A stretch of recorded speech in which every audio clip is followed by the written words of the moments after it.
విలాప వాక్యాలు 3వ అధ్యాయం. విలాప వాక్యాలు 3వ అధ్యాయం 29వ వచనం నుండి 33వ వచనం వరకు వ్రాయబడిన మాటలు నేను చదువుతాను. నాతో కలిసి అందరూ కొంచెం నోరు తెరిచి చెప్పడానికి ప్రయత్నం చేయండి. నిరీక్షణాధారము కలుగునేమో అని అతడు బూడిదలో మూతి పెట్టుకొనవలెను. అతడు తన కొట్టువాని తట్టు తన చెంపను తిప్పవలెను. అతడు నిందతో నింపబడవలెను. ప్రభువు సర్వకాలము విడనాడడు. ఆయన బాధ పెట్టినను తన కృపా సమృద్ధిని బట్టి జాలిపడును. చివరి వచనం 33. హృదయపూర్వకంగా ఆయన నరులకు విచారమునైనను బాధనైనను కలుగ చేయుడు. చదువుకున్నటువంటి ఈ లేఖన భాగం విలాప వాక్యాల్లో విలపించే ప్రవక్తగా పిలువబడిన దైవజనుడు ఇర్మియా గారు రాసిన అద్భుతమైన పుస్తకం. వాస్తవంగా ఇశ్రాయేలీల పరిస్థితి చల్లాచెదురైపోయి బబులోను రాజు ఇశ్రాయేలు దేశం మీద దాడి చేసి ప్రపంచ దేశాలకు చెదరగొట్టబడ్డారు. మన భాషలో చెప్పాలంటే దేవుని ప్రజలని పిలువబడిన ఇశ్రాయేలీలు చెట్టుకొకరు పుట్టకొకరైపోయారు. తల్లి ఎక్కడుందో కొడుకు తెలియదు, తండ్రి ఎక్కడున్నాడో కుమార్తెకు తెలియదు, భార్య ఎక్కడుందో భర్తకు, భర్త ఎక్కడున్నాడో భార్యకు తెలియక చల్లా చెదురైపోయిన పరిస్థితి. ఓ రకంగా చెప్పాలంటే వాళ్ళ బ్రతుకులు బూడిదైపోయాయి. అంటే ఏమీ మిగలలేదు, సర్వాన్ని కోల్పోయి వాళ్ళ జీవితాలు బూడిదగా మిగిలిపోతే ఆ ప్రజలతో దేవుడు అంటాడు, నిరీక్షణాధారము కలుగునట్లు ఇశ్రాయేలీలారా బూడిదలో మీరు మూతి పెట్టుకోండి. ప్రభువు సర్వకాలము విడనాడడు. మీరు చేసిన తప్పును బట్టి ఒకవేళ ఆయన మిమ్మల్ని కొట్టినా ఆయన కృపా సమృద్ధిని బట్టి మరలా మీ మీద జాలిపడి ఎక్కడ సర్వం కోల్పోయారో, ఎక్కడ బూడిదగా మీ బ్రతుకులు మిగిలిపోయాయో అక్కడే దేవుడు మరలా మిమ్మల్ని బాగు చేస్తాడు. అలా చేయునట్లుగా నిరీక్షణ ఆధారము కలుగునట్లుగా బూడిదలో మూతి పెట్టుకోండి అని ఈ స్థలంలో మాట్లాడతాడు. అంటే బూడిదలో మూతి పెట్టుకోవటం అని అంటే దీనికి ముందు ఇందాక చెప్పే కదా, ఇశ్రాయేలీలు సర్వం కోల్పోయి ఏమీ మిగలలేదు వాళ్ళకి. వాళ్ళ బ్రతుకు పూర్తిగా బూడిదైపోయిన స్థితిలో ఉన్నారు. అలాంటి పరిస్థితిలో నా బ్రతుకు మరలా బాగుపడింది అని అనుకోవటానికి అవకాశం ఉండదు కదా. నాకు మరలా మంచి రోజులు వస్తాయి అని నిరీక్షించటానికి ఆధారం ఉండదు కదా. దేవుడు అంటాడు, అలాంటి సంక్లిష్ట పరిస్థితులలో కూడా మంచి దినాలు నాకు వస్తాయని మీరు బూడిదలో మూతి పెట్టుకోండి. సర్వకాలము దేవుడు విడనాడడు, మరలా మీ మీద జాలి పడతాడు అని మాట్లాడతాడు. ఎందుకో పరిశుద్ధాత్మ దేవుడు ఈ రాత్రి ఈ స్థలంలో ఈ చివరి దినం సువార్త సభకు వచ్చిన బిడ్డలారా, ఒకవేళ ఈ వాక్యం వింటున్న నీ బ్రతుకులో కూడా సంసారం అంతా చితికిపోయి, ఆరోగ్యం పాడైపోయి, ఆర్థికంగా చితికిపోయి, పిల్లలేదో గొప్పోళ్ళు అవుతారు, మంచి స్థితిలోకి వస్తారు, గంపెడు ఆశతో ఎదురు చూస్తే కళ్ళ ముందే పిల్లల జీవితాలు కుప్పలాగా కూలిపోయి అనేక విషయాల్లో చితికిపోయి, ఒకవేళ నీ కుటుంబమే బూడిదలాగా మిగిలిపోయిందేమో.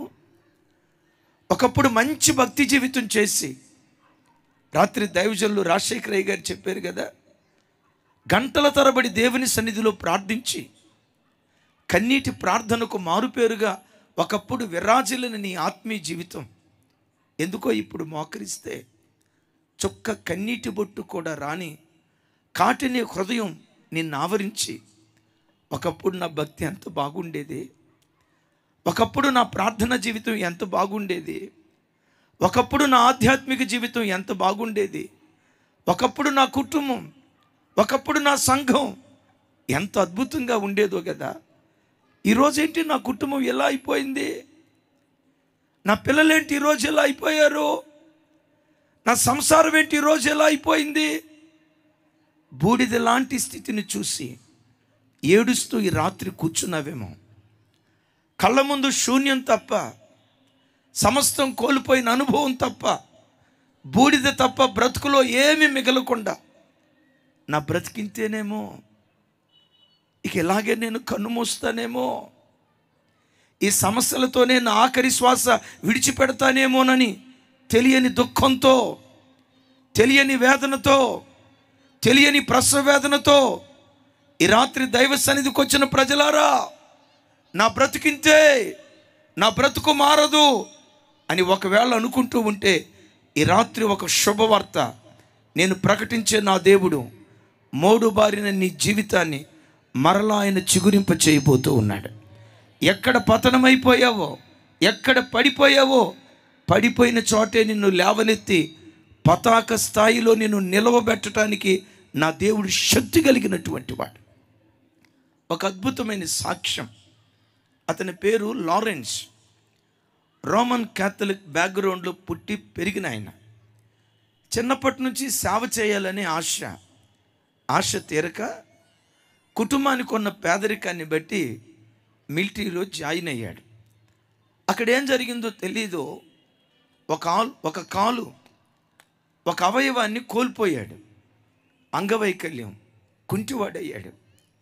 ఏడ్చుకుంటూ ఓ త్రోవను వెళ్తూ, దేవా, నా బ్రతుకులో నేను కలగంతేంటి, నా జీవితంలో జరుగుతుందేంటి, నీ సేవ చేయాలనుకున్నా, పరిస్థితులను బట్టి మిలిటరీకి వెళ్ళా, ఈరోజు నేను కుంటివాడిగా నా బ్రతుకులో నేను మిగిలిపోయా, ఏంటి ప్రభా నా బ్రతికెలా ఎండిపోయింది. ఏడ్చుకుంటూ వెళ్తూ ఉండగా అక్కడ ఒక ఎండిన చెట్టు కనపడిందట. ఆ చెట్టు దగ్గర నిలవబడి ఆ చెట్టును చూస్తూ ఎలా అంటున్నాడట, చెట్ట నీ బ్రతుకు ఎలా ఎండిపోయిందో నా బ్రతుకు కూడా అలాగే ఎండిపోయింది. నీ జీవితం ఎలా నిస్సారమైపోయిందో నా జీవితం కూడా నిస్సారమైపోయింది. మన ఇద్దరం దోస్తులమే. నా బ్రతుకు ఎలా అయిపోయిందో నీ బ్రతుకు కూడా అలాగే అయిపోయిందని ఆ చెట్టును చూసి కన్నీళ్లు విడుస్తూ, ఇది మోడైపోయింది, నా బ్రతుకు మోడైపోయిందని ఏడ్చుకుంటూ అక్కడి నుంచి వెళ్ళాడట. ఇక ఇంతేలే నా బ్రతుకు, నాలాంటోడి జీవితంలో మంచి రోజులు వస్తాయా? ఆ మోడైపోయిన చెట్టును చూసి దుఃఖంతో వెళ్ళిపోయాడు. ఓ 6 నెలల తర్వాత అదే మార్గం గుండా రావాల్సి వచ్చింది. వస్తూ సడన్గా ఎండిపోయిన ఈ చెట్టు ఆయన గుర్తొచ్చింది. అరే, పలానా చోట ఈ స్థలంలో ఎండిన చెట్టును చూసే కదా, ఇప్పుడు అది ఒకవేళ నరకబడి ఉంటుందేమో, ఆ చెట్టు ఎలా ఉందో చూద్దాము అని ఆ ప్రాంతానికి వస్తే ఆ మోడైపోయిన చెట్టట పచ్చని చెట్టుగా మారిపోయిందట. దాని నిండా పూత, దాని నిండా కాయలో ఫలభరితమైన చెట్టులాగా అది కనపడుతుంది. ఆ చెట్టును తదేకంగా చూస్తున్నాడు. 6 నెలల క్రితం నేను చూసిన చెట్టేనా, నేను నరకబడింది అనుకున్నానే, మొద్దైపోయి ఉంటుంది అనుకున్నానే, ఇది ఎలా చిగురించింది? చిగురించడమే కాదు, పచ్చటి ఆకులు, పూత, చక్కటి కాయలు. ఆ చెట్టును చూస్తూ ఆశ్చర్యచకితుడే అలా చూస్తూ ఉంటుండగా దేవుని మెల్లనైన స్వరం వినబడుతుందట. లారెన్స్, మోడు బారిపోయిన చెట్టును నేను చిగురింపజేసే కదా, ఎండిన చెట్టును పచ్చని చెట్టుగా నేను మార్చే కదా, ఎండిన ఈ చెట్టును ఎర్రలా పచ్చని చెట్టుగా నేను మార్చాను. మోడు బారిపోయిన నీ బ్రతుకును కూడా రాగల దినాల్లో నేను చిగురింప చేయబోతున్నా. బ్రతుకు బూడిదైపోయింది అనుకుంటున్నావు కదా, నా జీవితంలోకి ఆశలు లేవు అనుకుంటున్నావు కదా, సమితిగా మారిపోయా, సర్వనాశనం అయిపోయా, నా బ్రతుకులో ఇంకేమీ మిగల్లేదు అని అనుకుంటున్నావు కదా. చూడు, ఈ చెట్టుని ఎలా బ్రతికించాను, నీ బ్రతుకును కూడా నేను అలా బ్రతికిస్తాను. ఈ మోడుని ఎలా చిగురింపజేశాను, నీ బ్రతుకును కూడా చిగురింప చేస్తాను. దేవుడు మాట్లాడితే ఆ మాట పట్టుకొని మరలా రోమన్ క్యాథలిక్ ఫాదర్స్ దగ్గర బ్రదర్గా సేవ చేయటానికి వెళ్ళాడు. దినాలు అట్లా గడుస్తున్నాయి. పరిశుద్ధాత్మ అతన్ని తాకింది. పుస్తకాలు రాయటం ప్రారంభించారు. ఆయన రాసిన పుస్తకాల ద్వారా లక్షల కొలది ప్రజలు దేవుని తట్టు తిరగటానికి దేవుడు కృప చూపించాడు. ఆయన ముగింపులో ఏమి రాస్తాడో తెలుసా? మోడుబారిన జీవితాలను చిగురింప చేయగలిగిన వాడు యేసుక్రీస్తు ప్రభువారు. ఈ రాత్రి ఒక శుభవార్త. ఆ లారెన్స్ లాగా, ఇశ్రాయేలు ప్రజల్లాగా బ్రతుకంతా మోడైపోయి, జీవితం అంతా బూడిదైపోయి, నాకిక మంచి రోజులు రావు అని అనుకుంటున్నావేమో, సంతోషంగా బ్రతికే దినాలు రావు అని అనుకుంటున్నావేమో, నీతో దేవుడు చెప్పమని నా హృదయాన్ని పురికొల్పుతున్న మాట, ఎక్కడ ఏడ్చావో ఏడ్చిన చోటే నీ నోటి నిండా నవ్వును పుట్టించబోతూ ఉన్నాడు. తలదించుకున్న చోటే నీ తల దేవుడు పైకెత్తి తన మహిమ కొరకు విజయోత్సవంతో దేవుడు నిన్ను ఊరేగించునుగాక. అయితే దేవుడి కార్యాలు చేయాలంటే ఇక్కడ అంటాడు, నిరీక్షణ ఆధారము కలుగునట్లు. ఎక్కడ మూతిని పెట్టుకోవాలంట? చెప్పాలి. అలాగని ఈ వాక్యం విన్న తర్వాత అసలే ఈ రోజు నుంచి బసం బుధవారం అంట. ఎక్కడెక్కడున్న బూడిదంతా తీసుకొని మూతికి రాసుకునేరు గాక, ఆ బూడిదలో మూతి పెట్టుకునేరు గాక. క్రైస్తవుడు మూతిని బూడిదలో పెట్టుకోవాలంటే పరిశుద్ధ గ్రంథమైన బైబిల్లో బూడిద అనేది ఎన్నో ఆధ్యాత్మిక అర్థాలకు గుర్తుగా ఉంది. అలాగని బూడిద రాసుకోవాలని కాదు, కానీ బూడిద లాంటి ఆత్మీయ అనుభవాలలో క్రైస్తవ సంఘం ఎదగాలి అనేది దేవుని యొక్క ఉద్దేశం. మూతిని బూడిదలో పెట్టుకోండి అని అంటే దానికి ఉన్న అర్థం, బూడిద పరిశుద్ధ గ్రంథమైన బైబిల్లో పశ్చాత్తాపానికి గుర్తు, పరితాపానికి గుర్తు. బైబిల్లో కొంతమంది భక్తులు వాళ్ళు చేసిన పాపాన్ని బట్టి దేవుని సన్నిధిలో పశ్చాత్తాపడటానికి, వారి అపరాధాన్ని ఒప్పుకొని, వారి దోషాన్ని దేవుని సన్నిధిలో ఒప్పుకొని ఆయన సన్నిధిలో విడిచిపెట్టడానికి బూడిదలో కూర్చొని ఆ బూడిదను నెత్తి మీద పోసుకొని ఏడ్చిన దాఖలాలు పాత నిబంధనలో అనేక చోట్ల మనం చూస్తాం. అయితే ఇక్కడ ఒక మాట, ఇశ్రాయేలీల బ్రతుకు బూడిదైపోయిందని చెప్పే కదా, చల్లాచెదరైపోయిందని చెప్పే కదా. ఎందుకు వాళ్ళ బ్రతుకు బూడిదైపోయింది? ఈరోజు క్రైస్తవ సంఘాల్లో కూడా నీవు ఆరాధించే దేవుడు ఏ నరునికైనా హృదయపూర్వకంగా విచారమునైనా బాధనైనా కలుగు చేసేవాడు కాదు. విలాప వాక్యాల్లో చదువుకున్నాం, ఇంకోసారి చదివిస్తాను చూడండి. విలాప వాక్యాలు 3వ అధ్యాయం 33వ వచనం ఒకసారి చూడండి. 3:33 నాతో కలిసి చెప్పండి. హృదయపూర్వకముగా ఆయన నరులకు విచారమునైనను బాధనైనను కలుగ చేయడు. చెప్పండి, ఏం కలుగు చేయడట? ఎవరికి? ఏ నరునికైనా హృదయపూర్వకంగా బాధనైనా విచారాన్నైనా కలుగు చేయని దేవుడు. నేను ఒక మాట అంట, ఏ నరునికైనా బాధ కలుగు చేయని దేవుడు ఆయన నమ్ముకున్న ప్రజలకు దేవుడు బాధలు అనుమతిస్తాడా?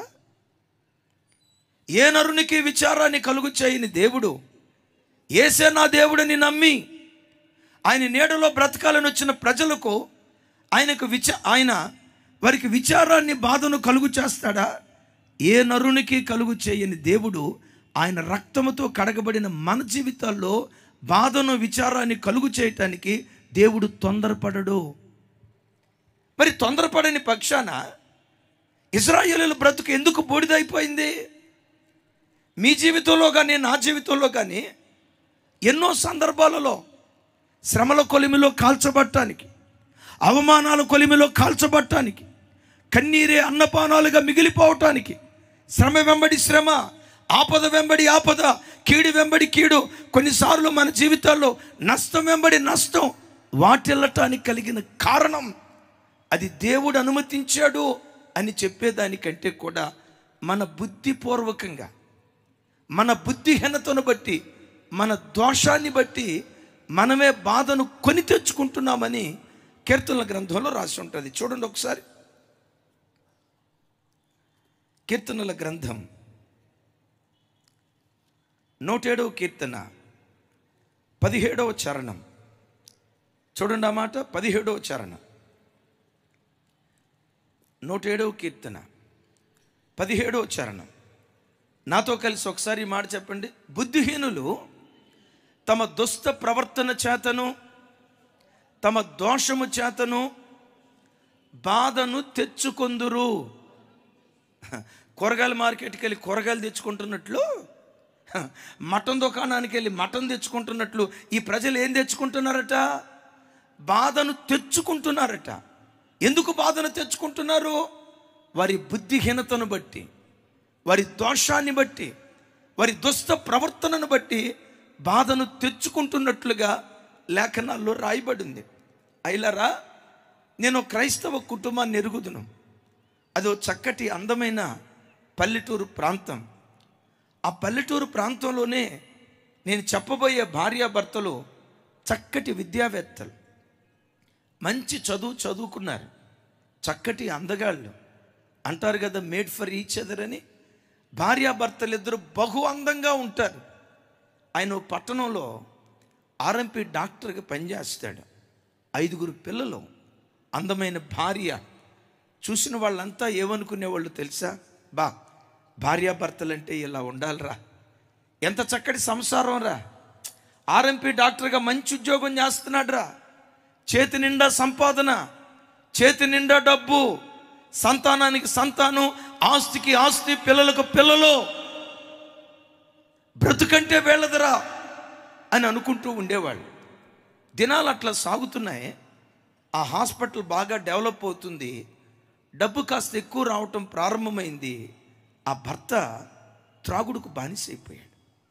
డాక్టర్, క్రిస్టియన్ డాక్టర్, బయట వ్యక్తి కాదు, క్రిస్టియన్ డాక్టర్. డబ్బు అధికమైపోయింది, మద్యానికి బానిసైపోయాడు. 2 రోజులకోసారి ఇంటికి రావటం, 3 రోజులకోసారి ఇంటికి రావటం, 5 రోజులకోసారి ఇంటికి రావటం, ఆ తర్వాత వారానికి ఒకసారి ఇంటికి రావటం. ఇలా దినాలు సాగుతూ ఉన్నాయి. చుట్టూతా ఉన్న వాళ్ళు చెప్పారు, త్రాగుడు త్రాగుడు త్రాగుడు త్రాగుడు. ఆ త్రాగుడు వ్యసనానికి బానిసైపోయి వారానికి ఒకసారి ఇంటికి రావటం ప్రారంభించాడు. యవ్వన వయసులో ఉన్న భార్య ఓ 2 సంవత్సరాలు తను బాగానే ఉంది. భర్తలా త్రాగుడు వ్యసనానికి బానిసైపోతే పాపం ఆ తల్లికి ఏమనిపించిందో, ఆ తల్లి ఆ గ్రామంలో ఒక వ్యక్తితో అక్రమ సంబంధానికి అలవాటు పడిపోయింది.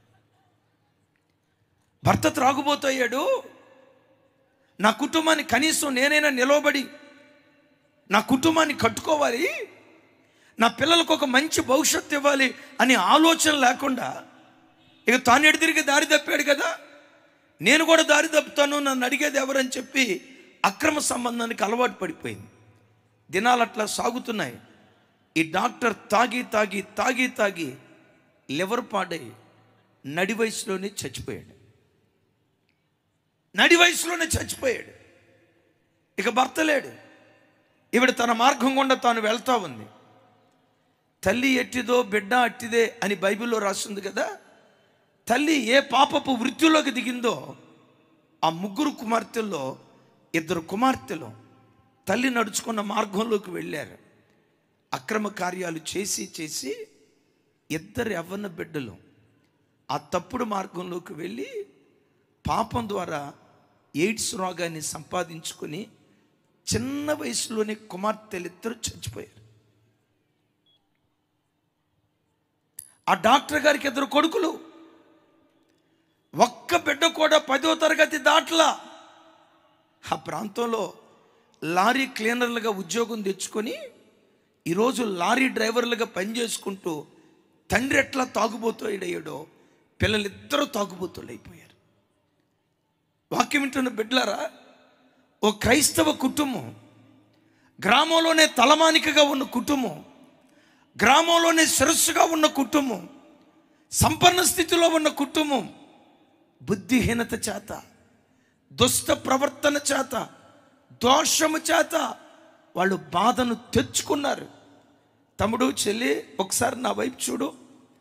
ఈ రాత్రి వాక్యం వింటున్న నీ బ్రతుకులో కూడా ఏ దోషంలో నువ్వు చిక్కుకున్నావో? త్రాగుడనే దోషంలో చిక్కుకున్నావా? అక్రమ సంబంధాలనే దోషంలో చిక్కుకున్నావా? పేకాట అనే దోషంలో చిక్కుకున్నావా? సెల్ ఫోన్లో అశ్లీలమైన బూతు బొమ్మలు అనే దోషంలో చిక్కుకున్నావా? సెల్ ఫోన్లో ఆన్లైన్ బెట్టింగ్ అనే దోషంలో చిక్కుకున్నావా? అయ్యా, దోషం నీ బ్రతుకును బూడిద చేస్తాది అన్న సంగతి గ్రహించు. నీ జీవితంలో నువ్వు చేసే పాపం నిన్ను పాడు చేయటం మాత్రమే కాదు, కుటుంబాన్ని వినాశనం చేస్తుంది అన్న సంగతి ఈ రాత్రి గ్రహించమని ప్రభు పేరిట నేను మనవి చేస్తున్నాను. నినివే పట్టణస్థుల దోషం బహుఘోరమైపోయిందట. యోనా ప్రవక్తతో చెప్తాడు, యోనా, నినివే పట్టణానికి వెళ్ళి ఆ పట్టణస్థులో ఈ మాట చెప్పు. ఏం చెప్పమంటావయ్యా? నినివే పట్టణస్థుల దోషం యెహోవా దృష్టికి బహుఘోరముగా కనపడుచున్నది కనుక దానికి దుర్గతి కలగబోతుంది అని చెప్పు. దాని దోషం బహుఘోరంగా ఉన్నది కనుక 40 రోజుల కాల వ్యవధి ఇస్తున్నాను. ఈ 40 రోజుల్లో మారకపోతే 40 రోజుల తర్వాత నాశనం కాబోతుంది అన్న సంగతి ఆ పట్టణానికి చెప్పు అని అంటాడు.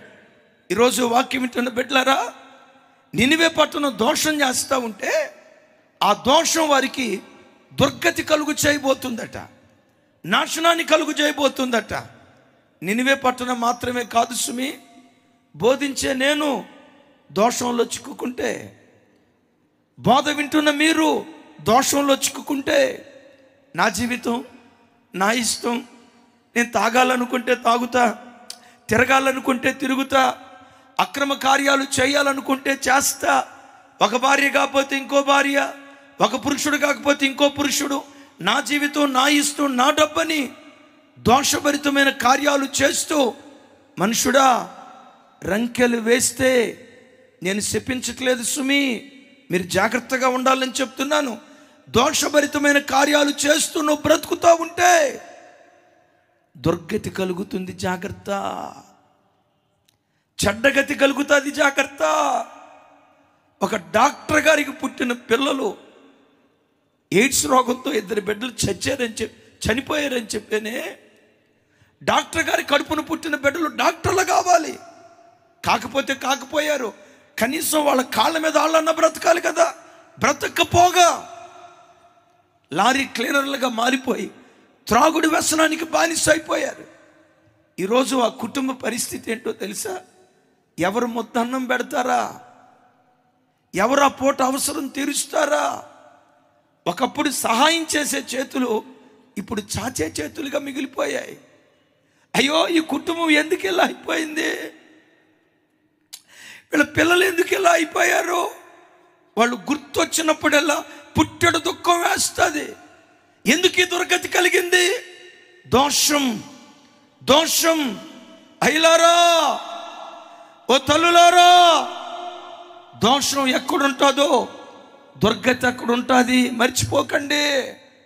ఈ రాత్రి ఏ దోషంలో చిక్కుకున్నా, ఏ పాపంలో చిక్కుకున్నా, ఏ అపవిత్రతలో చిక్కుకున్నా, ఆ దోషం నుండి నిన్ను విడిపించటానికే నీ కోసమే ఈ రాత్రి దేవుడి కూడికి ఏర్పాటు చేశాడు. నీ దోషభరితపు సంఖ్యలు తెంచి, నీ పాపపు సంఖ్యలు తెంచి నిన్ను ఒక స్వతంత్రుడిగా మార్చాలని, నిన్ను ప్రేమించి దైవ సేవకుల హృదయాన్ని రేపి కొన్ని లక్షల రూపాయలు ఖర్చు పెట్టి నీ కోసమే దేవుడి కూడికి ఏర్పాటు చేశాడు. ఇదే మాట దైవజనుడు నినివే పట్టణానికి వచ్చి చెప్పాడు. ఏమన్నాడో తెలుసా? మరో 40 రోజుల్లో, అయిలారా ఈ మాట చూడండి, మరో 40 రోజుల్లో ఈ పట్టణం పాడు కాబోతుంది. ఈలోపు మారు మనసు పొందారా సరే, మా జీవితం మా ఇష్టం, మేము ఎలా బ్రతకాలనుకున్నాము అలాగే బ్రతుకుతామని మీ పాత రోత జీవితం వైపు వెళ్తే 40 రోజుల కాల వ్యవధి దేవుడు ఇస్తున్నాడు. యోనా ప్రవక్త చెప్పాడు. నేనంట 40 రోజుల కాల వ్యవధి దేవుడు ఎందుకు ఇవ్వాలి? రైట్ రాయల్గా వెనువెంటనే ఆ పట్టణానికి దేవుడు తీర్పు తీర్చొచ్చు కదా. ఎందుకు దేవుడు తీర్పు తీర్చడో తెలుసా? నీవు ఆరాధించే దేవుడు కోపించుటకు నిదానించేవాడు. ఆయన కోపం నిమిషం మాత్రమే ఉంటుంది, ఆయన దయ ఆయుష్కాలం అంతా ఉంటుంది. కోపం తీర్చుకోవటానికి తొందరపడేవాడు కాదు. మనిషి చేసిన తప్పును బట్టి వెంటనే దండించడానికి త్వరపడి నిర్ణయం తీసుకునేవాడు కాదు. ఒకరోజు మా ప్రాంతంలో అలా నేను నడుచుకుంటూ వెళ్తూ ఉంటే ఒక చిన్నపిల్లడు తల్లి చేయి లాక్కొని రోడ్డుకి అడ్డంగా అటు నడుచుకుంటూ పరిగెత్తుకుంటూ వెళ్ళిపోతున్నాడు. సరిగ్గా ఈలోపు సైకిల్ వచ్చి ఆ చిన్నపిల్లని ఢీ కొట్టబోయిందండి. తగలేదు కానీ కొంచెం అలా ఆనుకుంటూ తగులుకుంటూ వెళ్ళిపోయింది. తల్లి ఏం చేసిందో తెలుసా? వాడి చేయి పట్టుకొని రెక్కట్ల పైకి లేపండి పెట పెట పెట పెట పెట పెట కొడుతుంది. నా చెయ్యి ఎందుకు వదిలిపెట్టావు, ఎందుకు నన్ను వదిలిపెట్టి నువ్వు పారిపోయావని పెట పెట కొడుతుంది. నేను ఆ తల్లిని చూసి మనసులో అనుకున్నా, దేవా ఆ సైకిల్ తగిలినా ఆడికి అంత దెబ్బ తగిలేది కాదు, పిచ్చు కొట్టుడు కొట్టింది. వాడు అంటాడు, మమ్మీ నీకు దండం పెడతా, మమ్మీ నీకు దండం పెడతా అంటున్నాడు. నేను ఆ తల్లిని చూసి అనుకున్నా, చెయ్యి వదిలిపెట్టి వెళ్ళిపోయినందుకే తల్లి అంత కొట్టిందే. ఎన్నిసార్లు నువ్వు దేవుని చెయ్యి విడిచిపెట్టలా, ఎన్నిసార్లు నువ్వు దేవుని కాదనలా, ఎన్నిసార్లు నువ్వు దేవుని గాయాలు రేపలా, వాక్యం తెలిసి ఎన్నిసార్లు నువ్వు తప్పు చేయలా. త్రాగటం తప్పు అని నీకు తెలుసు, మానవే. సినిమాలు తప్పు అని తెలుసు, విడిచిపెట్టవే. లంచాలు తీసుకోవటం దేవుని వాక్యానికి భిన్నం అన్న సంగతి నీకు తెలుసు. నువ్వు చేస్తున్న పాపం దేవునికి అసహ్యకరమని తెలుసు. ఇవన్నీ తెలిసిన నినివే పట్టణాన్ని శిక్షించకుండా 40 రోజులు కాల వ్యవధి దేవుడు ఎందుకు ఇచ్చాడో తెలుసా? ఈ దేవుడు కోపగించడానికి నిదానించేవాడు, ప్రేమను వాత్సల్యాన్ని చూపించడానికి వేగిరిపడేటువంటి దేవుడు. నేనంట ఆయన ప్రేమే నేటి వరకు మనం బ్రతకటానికి కారణమైంది. ఆయన ఓర్పే, ఆయన దీర్ఘశాంతమే, ఆయన సహనమే నేటి వరకు మనం సజీవులుగా ఉండటానికి కారణమైంది. అయితే నేనంట ఆయన క్షమించాడని పాపంలోనే ఉందామా? ఆయన శిక్షించట్లేదులే అని పాత రోత జీవితంలోనే సాగిపోదామా? దేవుని దగ్గర నుంచి తీర్పు రాలేదు, నేను పాపం చేసిన మన ప్రమోషన్ కూడా వచ్చిందిగా, నేను తప్పుడు మార్గంలోకి వెళ్తున్నా, మొన్నే డాక్టర్ దగ్గరికి వెళ్ళి మెడికల్ రిపోర్ట్ తీస్తే అవయవాలన్నీ చాలా బాగున్నాయి, బేషుగ్గా ఉన్నారని చెప్పాడు కదా. ఓహో, దేవుడు నన్ను క్షమించినట్లున్నాడు, చూసి చూడనట్లుగా వెళ్తున్నాడు, కాబట్టి అదే పాపంలో కొనసాగుదాం అని అనుకుంటున్నావేమో.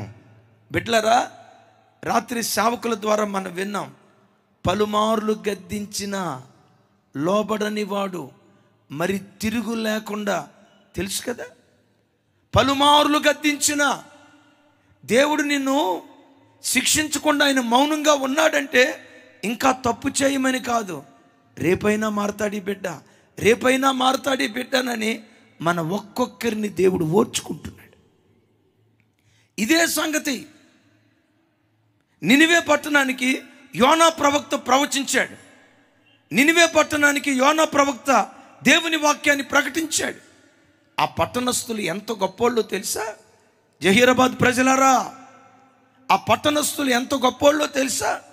యోనా ప్రవక్తను 3 రోజులు ప్రకటించమంటే ఒకే రోజు ప్రకటించాడు. ఆ మొదటి రోజే ఏం జరిగిందో తెలుసా?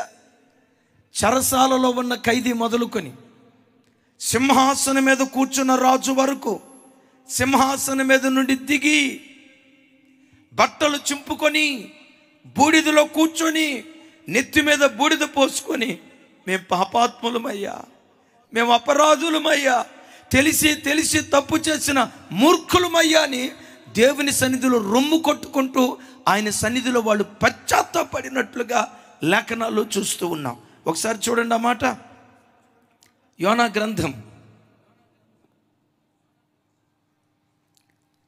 యోనా గ్రంథం 3వ అధ్యాయం 4-5 వచనాలు ఒకసారి చదువుతాను చూడండి. 5వ వచనం చిన్న కొంచెం ముందుకు వచ్చేసి 5వ వచనం నాతో కలిసి. నినివే పట్టణపు వారు దేవుని యందు విశ్వాసముంచి ఉపవాస దినము చాటించి ఘనులేమి అల్పులేమి అందరూ గోనె పట్ట కట్టుకొనిది. ఆ సంగతి నినివే రాజుకు వినబడినప్పుడు, చూడండి ఆ మాట, ఎవరికి వినబడినప్పుడు? నినివే రాజుకు వినబడినప్పుడు అతడును తన సింహాసనం మీద నుండి దిగి తన రాజవస్త్రములు తీసివేసి గోనె పట్ట కట్టుకొని బూడిదలో కూర్చుండెను. చెప్పండి, ఎక్కడ కూర్చున్నాడు? బూడిదలో కూర్చున్నాడు. 7వ వచనం 8వ వచనం రైట్. 7వ వచనం చూపించు తమ్ముడు.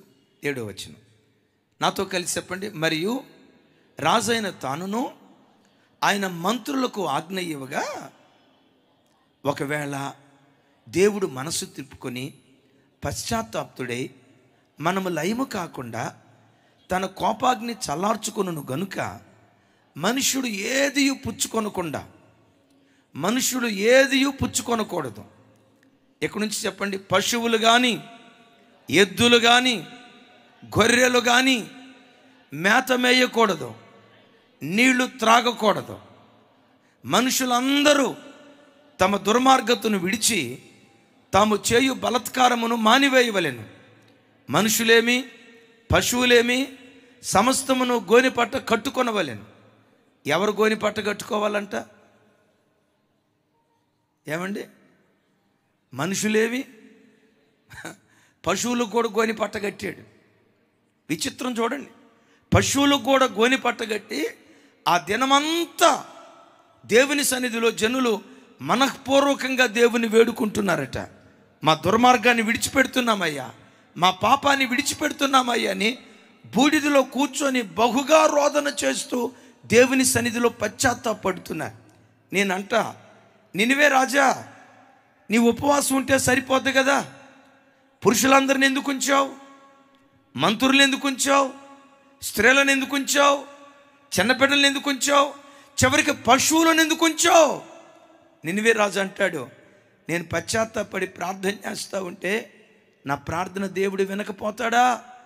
ఒకవేళ నా ప్రార్థన వినకపోయినా మంత్రుల ప్రార్థన అయినా వింటాడు కదా. ఒకవేళ మంత్రుల ప్రార్థన అయినా వినకపోయినా పురుషుల ప్రార్థన అయినా వింటాడు కదా. ఒకవేళ పురుషుల ప్రార్థన అయినా వినకపోయినా ఆయన ఆశ ఏంటో తెలుసా? స్త్రీల ప్రార్థన అయినా దేవుడు వినకపోతాడా? ఒకవేళ పురుషులు స్త్రీల ప్రార్థన వినకపోయినా చిన్న బిడ్డలు ఉన్నారే, కుడి ఎడమలేరు కానీ బిడ్డలు, ఈ బిడ్డల పశ్చాత్తాపాన్నైనా దేవుడు చూస్తాడేమో. ఎట్లా ఈ చిన్న బిడ్డల ప్రార్థన అయినా ఈ చిన్న బిడ్డల ప్రార్థన ఒకవేళ దేవుడు వినకపోతే పశువుల ప్రార్థన అయినా దేవుడు వినకపోతాడా? పశువుల ఆక్రందనైనా దేవుడు వినకపోతాడనని పశువులు మొదలుకొని మనుషుల వరకు ఆ దినమంతా పశ్చాత్తాపడి బూడిదలో కూర్చొని ప్రార్థన చేస్తూ ఉంటే అద్భుతం, దేవుడు తన మనస్సును మార్చుకొని నినివే పట్టణాన్ని శిక్షించకుండా ఆ పట్టణాన్ని రక్షించాడు. దైవజనమా, జహీరాబాద్ ప్రాంతంలో ఉన్న దైవజనమా, నా ప్రార్థన నినివే పట్టణం మీద కుమ్మరించబడిన పశ్చాత్తాపపు ఆత్మ ఈ రాత్రి మన మధ్యలో దేవుడు కుమ్మరించునుగాక. నినివే పట్టణం మీద కుమ్మరించిన కన్నీటి ఆత్మ ఈ రాత్రి మన ఒక్కొక్కరి మధ్యలో దేవుడు కుమ్మరించునుగాక. ఆ పశ్చాత్తాపపు ప్రార్థనే మనలో ఉంటే, పాపము విషయమే రొమ్ము కొట్టుకుంటూ ఏడ్చే ఆ పరితాపపు హృదయమే మన జీవితంలో ఉంటే కీడులో నుంచి దేవుడు మనల్ని తప్పించునుగాక. బూడిదలో నుండి మరలా ప్రతి సృష్టిని దేవుడు సృష్టించునుగాక. దీని గురించే ఇర్మియా గ్రంథకర్త మాట్లాడుతూ భలే చక్కటి మాట అంటారు. చూడండి, ఇర్మియా గ్రంథం 6వ అధ్యాయం 26వ వచనం. 6వ అధ్యాయం 26వ వచనం. కొంచెం నాతో కలిసి చెప్పండి ఈ మాట. నా జనమా, కొంచెం పెద్దగా, నా జనమా, స్వరమెత్తి, నా జనమా. పాడు చేయువాడు హఠాత్తుగా మీ మీదకు వచ్చుచున్నాడు. గోనె పట్ట కట్టుకొని బూడిద చల్లుకొనుడి. ఏక కుమారుని గూర్చి దుఃఖించున్నట్లు దుఃఖము సలుపుడి. ఘోరమైన దుఃఖము సలుపుము. ఏ దుఃఖం అట? చెప్పాలి, ఏ దుఃఖం అట? దేవుడు అంటాడు, నా జనమా, మీరు చేసిన దోషాన్ని బట్టి, నా జనమా, మీరు నడిచిన దుర్మార్గపు నడతను బట్టి నాశనం చేసేవాడు మీ మీదకి రాబోతున్నాడు. నాశనం చేసేవాడు మీ మీదకి రాకుండా ఉండునట్లుగా నా జనమా, గోనె పట్ట కట్టుకొని బూడిదలో కూర్చొని ఏక కుమారుని కోల్పోయిన తండ్రి దుఃఖాన్ని సలిపినట్లుగా మీ పాపం విషయమై దుఃఖాన్ని సల్పండి. ఎలా దుఃఖాన్ని సల్పాలి? అక్కడ అంటాడు, ఘోరమైన దుఃఖము సలుపుడి.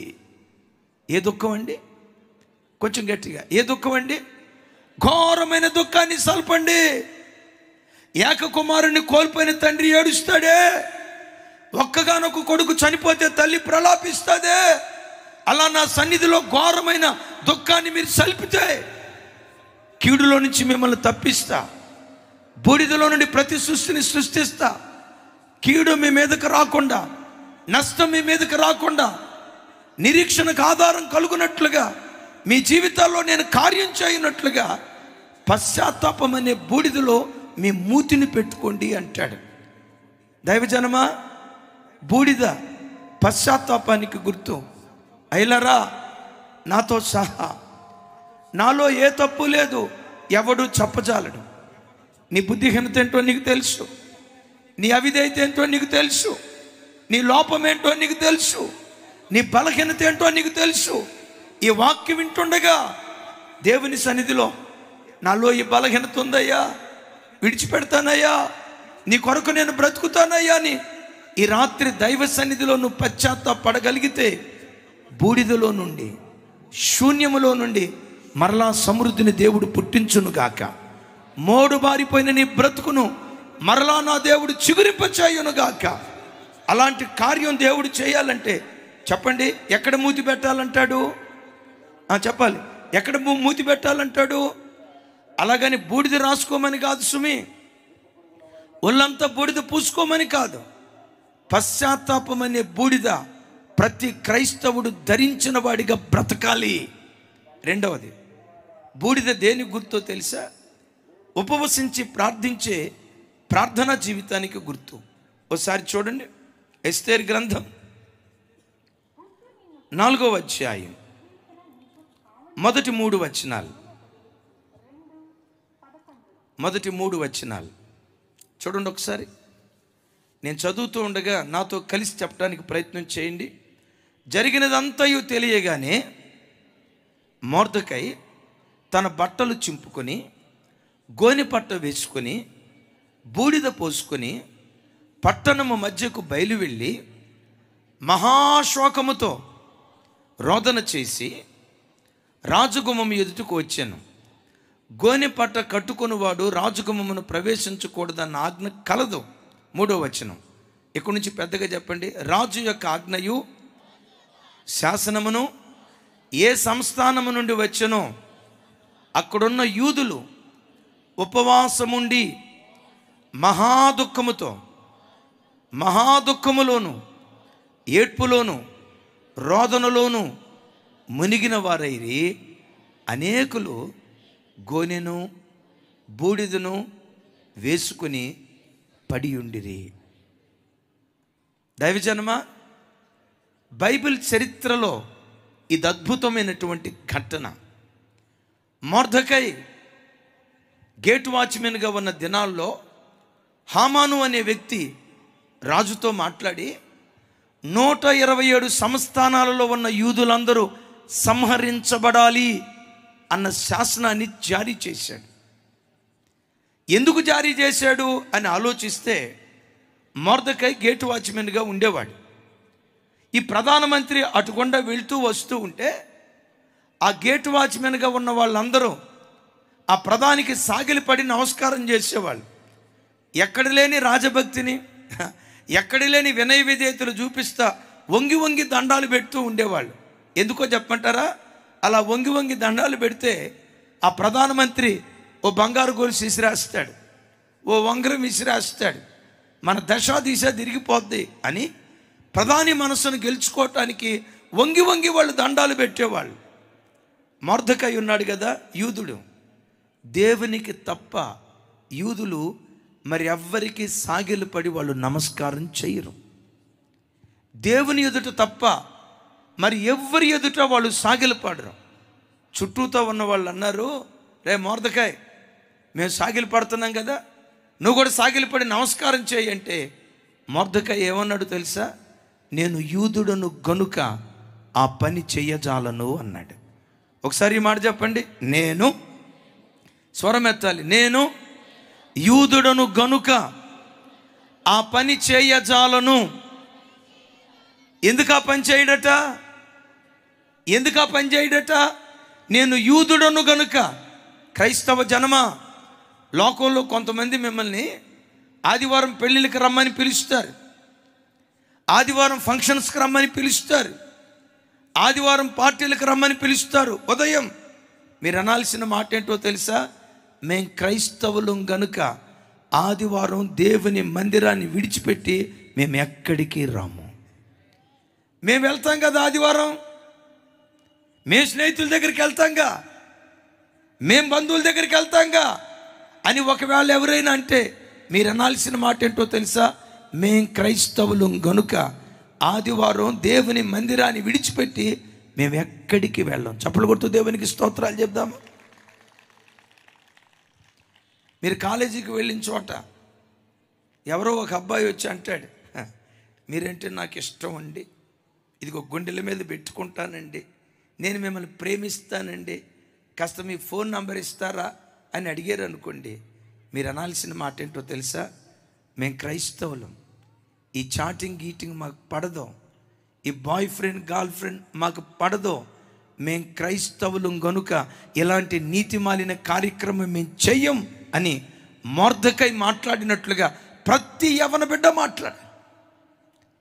నువ్వు కాలేజీకి వెళ్ళినప్పుడు స్నేహితులు అడుగుతారు, రే సినిమాకి వెళ్దాం రారా, హైదరాబాద్లో జహీరాబాద్లో సినిమాకి వెళ్తే అందరికీ తెలిసిపోద్ది కాబట్టి ఎక్కడికి వెళ్దాం? సంగారెడ్డి. మరి సంగారెడ్డిలో సినిమాలు ఉందో లేదో నాకు తెలియదు. అన్న ఉందా సంగారెడ్డిలో? ఉందా? రైట్. సంగారెడ్డిలోకి వెళ్తే ఎవరికి తెలియదురా? టికెట్ నేనే పెట్టుకుంటారా? రానుబాను ఛార్జీ నేనే పెట్టుకుంటారా? వచ్చినందుకు బిర్యానీ కూడా పెట్టిస్తారా అని అంటారు. నీవు అనాల్సిన మాట ఏంటో తెలుసా? నేను క్రైస్తవుని గనుక సినిమా హాలుకు రాను, నేను క్రైస్తవుని కనుక అపవిత్రమైన స్థలాలలో నేను అడుగు పెట్టను. రోజు జీతం వచ్చింది నాకు, ఉద్యోగం చేసే రోజుల్లో. ఆ వచ్చిన జీతంలో నుంచి 700 రూపాయలు ప్రక్కకి తీస్తున్నా. ఆ ప్రక్కకి తీసి జేబులో వేరే పాకెట్లో పెట్టుకోబోతా ఉంటే నా తోటి ఎంప్లాయ్ అన్నాడు, ఏంటి సపరేట్గా 7,000 నుంచి 700 తీసావు అన్నాడు. నేను మౌనం అయిపోయా. ఎందుకు తీసావు అన్నాడు. అప్పుడు నేనేం చెప్పాను తెలుసా? నేను క్రైస్తవుని కనుక నా రాబడి అంతటిలో ప్రతి నెల నా దేవునికి దశంభాగం ఇస్తాను. దేవుని భాగం తీయకుండా పొరపాటును ఈ డబ్బు మేము ముట్టుకోం. ఆయన నా వైపు చూసి అన్నాడు, ఎంతకాలం నుంచి ఇస్తున్నావు అన్నాడు. ఉద్యోగంలో జాయిన్ అయినప్పటి నుంచి ఆయనే లెక్కలేశాడు. మొత్తానికి ఎంతకాలం నుంచి ఇస్తున్నావు అంటే నాకు తెలిసి 40,000 50,000 ఇప్పటికి ఇచ్చి ఉంటావు కదా, నీ పేరు మీద ఏమన్నా అక్కడ శిలాఫలకం ఉందా అన్నారు.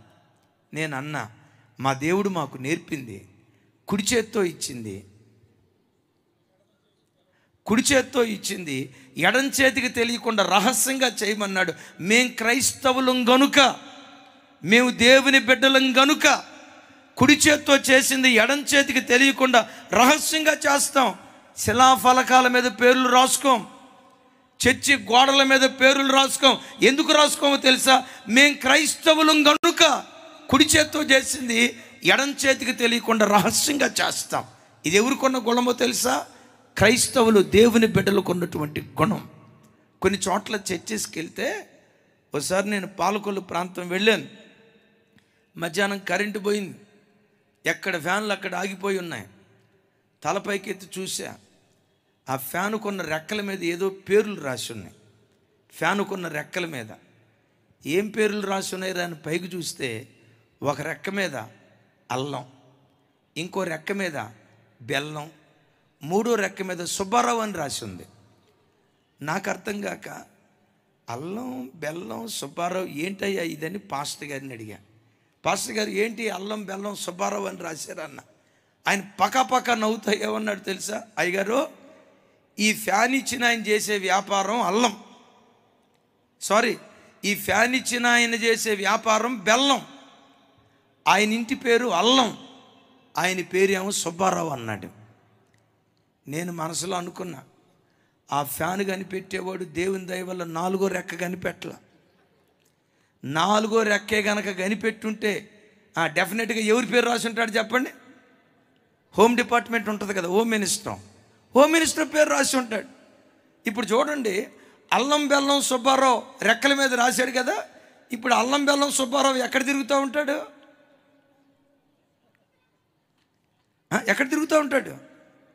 ఎక్కడుంటాడు? మనం క్రైస్తవులం కనుక దేవునికి చేసేది ఏది 10 మందికి ఆర్భాటంగా చెప్పుకోకూడదు. కుడి చేత్తో చేసింది ఎడమ చేతికి తెలియకుండా రహస్యంగా చేస్తే, రహస్యమందు చూచుచున్న దేవుడు మనకు ప్రతిఫలం ఇచ్చునుగాక. చేద్దాం ఆమేన్. ఎవరో అంటారు, వేటుకు అర్పించిన వాటిని తీసుకొచ్చి ఇదిగో తినండి అంటారు. నీవు అనాల్సిన మాట ఏంటో తెలుసా? మేం క్రైస్తవులం గనుక మొట్టం. అలాగని మిమ్మల్ని మేము తృణీకరించాం. మా విశ్వాసం మాది, మా నమ్మకం మాది. ఎందుకు తినవయ్యా? మేం క్రైస్తవులం. ఎందుకు ఆదివారం ఫంక్షన్కి రావు? మేం క్రైస్తవులం. నేనంట, ఇంత ఖచ్చితంగా మొర్దెకై దేవుని కొరకు నిలవబడితే, మొర్దెకైకి కష్టాలు వచ్చాయా, లాభం కలిగిందా, మేలు కలిగిందా, కీడు కలిగిందా అని ఆలోచిస్తే కీడే కలగటం ప్రారంభించింది. నేనంట, కొన్నిసార్లు నువ్వు దేవుని కొరకు నిలవబడినప్పుడు, కొన్నిసార్లు దేవుని కొరకు రోషంగా నువ్వు బ్రతుకుతున్నప్పుడు, కొన్నిసార్లు నీకు నష్టం వస్తుంది, కొన్ని కీడులు కలుగుతాయి. కొంచెం కాలం ఓపిక పట్టు, ఆ కీడునే దేవుడు మేలుగా మారుస్తాడు. ఆ నష్టాన్నే లాభంగా దేవుడు మారుస్తాడు. ఎక్కడ అవమానపడ్డావో అక్కడే నీ తల దేవుడు పైకెత్తునుగాక. మొత్తానికి హామాన్ ఏం చేశాడో తెలుసా? 127 సంస్థానాలలో ఉన్న యూదులందరూ 12వ నెలలో చంపబడాలని మొదటి నెల 13వ తారీఖున మరణ శాసనాన్ని రాజు దగ్గర నుంచి జారీ చేశాడు. ఒకసారి మీరు ఆలోచించండి, ఏ రోజు ఆ శాసనం వచ్చింది అంటే మొదటి నెల 13వ తారీఖు. ఎందుకు ఆ రోజే ఇచ్చాడో తెలుసా? యూదులకు 14వ తారీఖు, మొదటి నెల 14వ తారీఖు పస్కా పండుగ. రేపటి దినాన ఓ పండుగ జరగబోతుంది. వాళ్ళు సంతోషంగా బ్రతకూడదు అనేది హామాను గాడి ఆలోచన. క్రైస్తవ జనమా, శత్రువైన సాతాను ఆలోచన కూడా ఏంటో తెలుసా? క్రైస్తవ కుటుంబాలు ఏడుస్తూ ఉండాలి, క్రైస్తవ కుటుంబాలు దుఃఖపడుతూ ఉండాలి, క్రైస్తవ కుటుంబాల్లో నాశనం కలుగు చేయాలి. ఇది సైతాను గాడి ఆలోచన. అందుకనే మొదటి నెల 13వ తారీఖున మరణ శాసనాన్ని జారీ చేశాడు. బైబిల్లో రాయబడిన అద్భుతమైన మాట ఏంటో తెలుసా? మొర్దెకై ఈ సంగతి విని షోషాను మైదానానికి వెళ్ళి గోనె పట్ట కట్టుకొని నెత్తి మీద బూడిద పోసుకొని తాను షోషాను ప్రాంతంలో ఉన్న యూదులంతా ఆ దినమంతా మహారోదనతో ఉపవాసం ఉండి ప్రార్థన చేయటం ప్రారంభించారు. ఇక్కడ ఒక ఆలోచన మిమ్మల్ని అడుగుతా. మొర్దెకైకి సమస్య రావటంతో వాస్తవంగా ఎస్తేరు దగ్గరికి పరిగెత్తితే బాగుండేది. ఎందుకో చెప్పంటారా? ఎస్తేరు మొర్దెకైకి కూతురు. ఎస్తేరు ఎవరు? 127 సంస్థానాలకు రాణి. తన కుమార్తె రాణి అయినా ఆ రాణి దగ్గరికి వెళ్ళి తన సమస్య చెప్పుకోకుండా ఆ కుమార్తెను రాణిగా చేసిన దేవుని దగ్గరికి పరిగెత్తుకుంటూ వెళ్ళాడు. బిడ్డలారా, మొర్దెకై విశ్వాసం చూడండి. నీ జీవితంలో కూడా, నా జీవితంలో కూడా జనబలం మనకు ఉండొచ్చు, ధనబలం మనకు ఉండొచ్చు, కులబలం మనకు ఉండొచ్చు, ఖండబలం మనకు ఉండొచ్చు, అండబలం మనకు ఉండొచ్చు. ఎన్ని బలాలున్నా దైవ బలం మీదే మనం ఆధారపడుదుం గాక, దేవుని మీదే మనం ఆధారపడుదుం గాక. రాజులు ఉండొచ్చు, లేకపోవచ్చు, మంత్రులు ఉండొచ్చు, లేకపోవచ్చు, రాజకీయ పలుకుబడి ఉండొచ్చు, లేకపోవచ్చు, ఎవరున్నా లేకపోయినా ప్రతి క్షణం మొర్దెకైలాగా దేవుని మీద మనం ఆధారపడే వారిగా ఉందుము గాక. తర్వాత మొర్దెకై అలా గోనెపట్ట కట్టుకున్నాడన్న సంగతి ఎస్తేరుకు తెలిసింది. ఎస్తేరు అంటుంది, ఇదిగో ఈ బట్టలు కట్టుకోమని చెప్పు. మొర్దెకై అంటాడు, ఎస్తేరు, ఇశ్రాయేలీయులకి ఆపద రాబోతుందని ముందుగానే దేవుడు నిన్ను సిద్ధపరిచి రాణుగా చేశాడు. ఇందుకోసమే దేవుడు నిన్ను నిలవబెట్టాడు. ఒకవేళ ఈ సమయంలో నువ్వు మౌనంగా ఉంటే యూదులకు సహాయము, విడుదల వేరొక చోటు నుంచి వస్తుంది. ఈ సమయంలో నువ్వు మౌనంగా ఉంటే నీవు నీ ఇంటి వారు నశించిపోతారని అక్కడ కూడా చూడండి, కూతుర్ను బ్రతిమలాడుకోట్లా, సింహగర్జన చేస్తున్నాడు.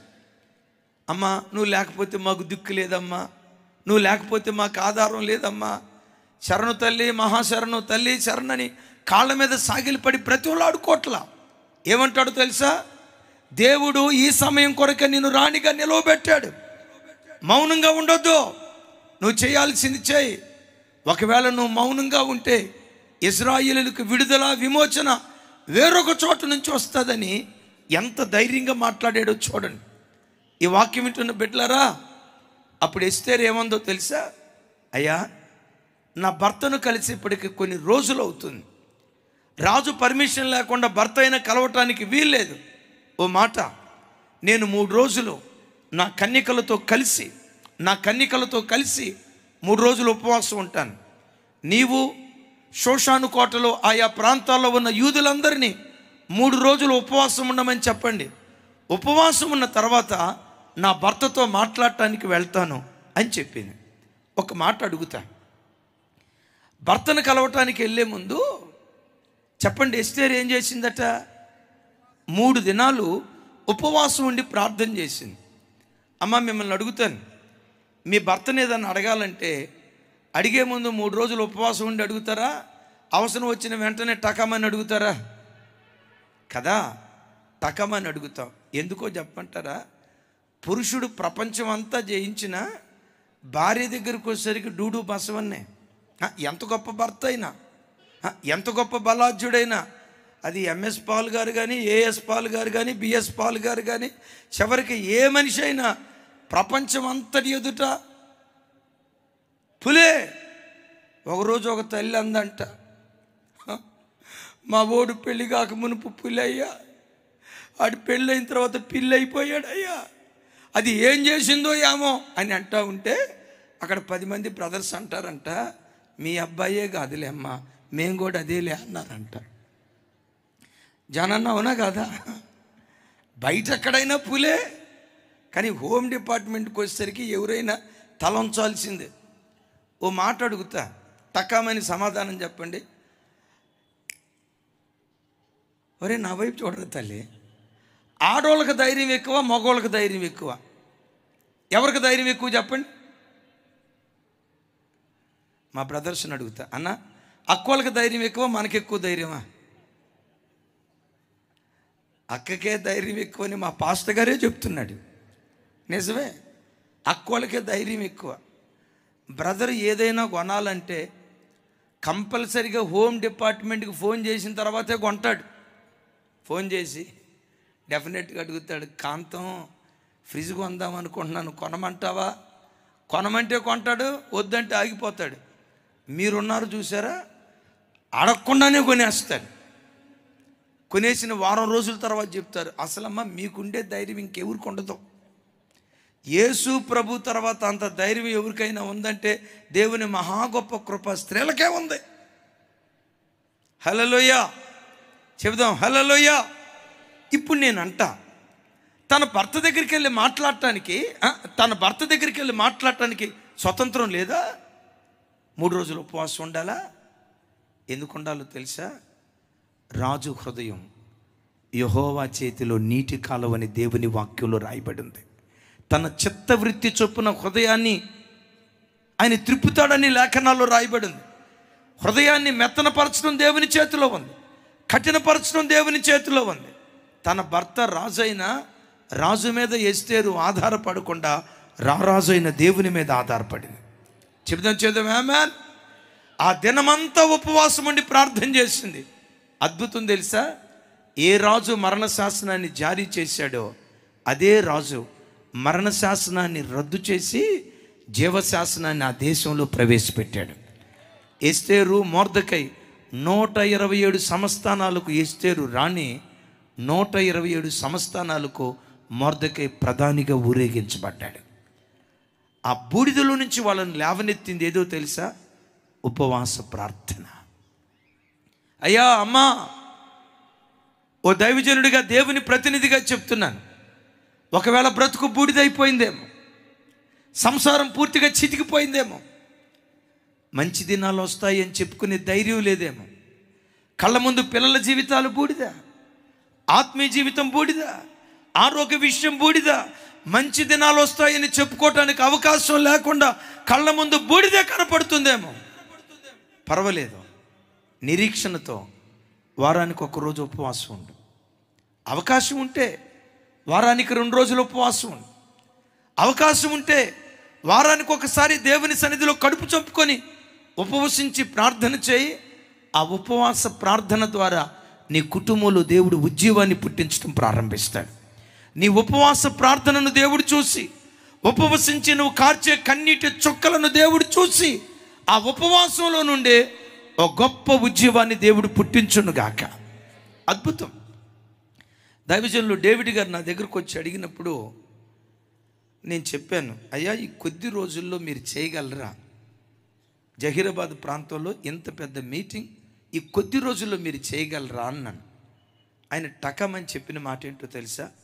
తప్పకుండా చేస్తామయ్య గారు, మా సంఘ బిడ్డలు ఉపవసించి ప్రార్థించే ప్రార్థనా పరులైన బిడ్డలయ్యా, ఆ బిడ్డలు ప్రార్థన చేస్తారు, తప్పకుండా దేవుడు కార్యం చేస్తారు.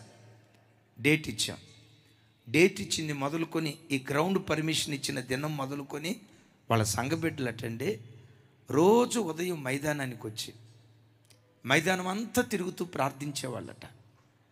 సంఘంలో ప్రతిరోజు ఎవరో ఒక 2-3 ప్రభా 3, 4, 5 తారీఖుల్లో జరగబోతున్న మీటింగ్స్ మంచి వాతావరణం, ప్రజలు విస్తారంగా రావాలి, బలమైన వర్తమానాలు అందించబడాలని దరిదాపుగా 1 నెల రోజుల నుంచి సంఘంలో ఎవరో ఒకరు ఉపవసించి ప్రార్థన చేశారట.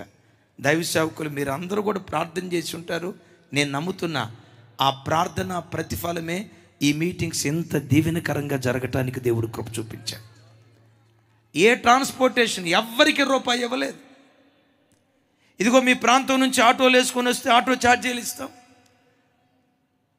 లారీలు వేసుకొని వస్తే లారీ ఛార్జీలు ఇస్తాం, బస్సుల మీద వస్తే బస్ ఛార్జీలు ఇస్తామని ఎవరికి సింగిల్ ఎంపీ ఇవ్వకుండా స్వచ్ఛందంగా వేల కొలది ప్రజలు తరలి రావటానికి దేవుడు కృప చూపించాడు.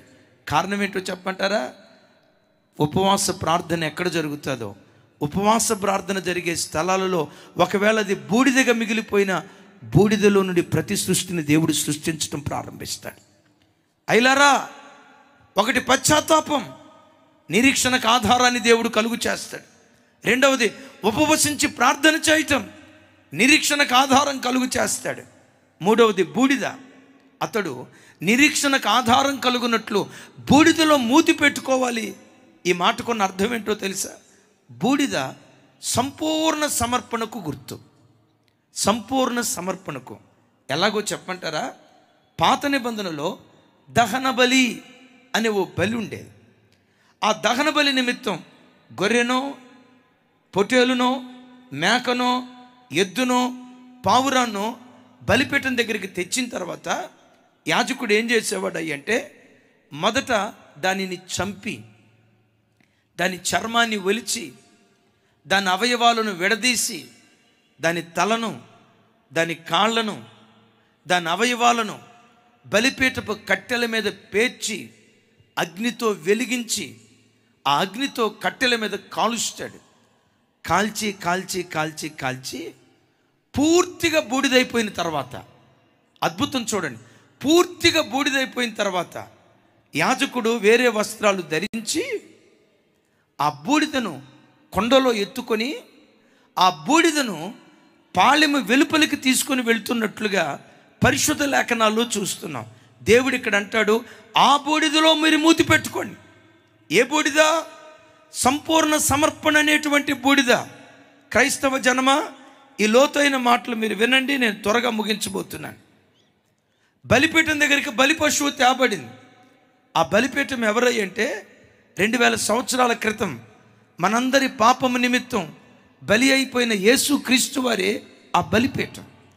క్రొత్త నిబంధన సంఘంలో ఉన్న ప్రతి క్రైస్తవుడు బలిపీఠమై ఉన్న యేసు క్రీస్తు దగ్గరికి తేబడిన బలి పశువులో ఈరోజు వాక్యం వింటున్న మన ఒక్కొక్కరం బలిపీఠంగా పిలువబడుతున్న యేసు క్రీస్తు దగ్గరికి తేబడిన బలి పశువు బలిపీఠం దగ్గర వధించబడాలి,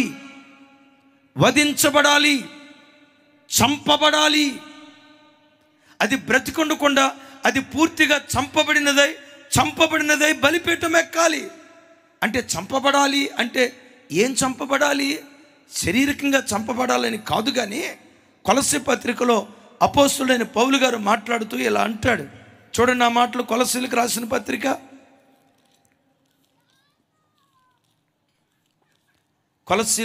పత్రిక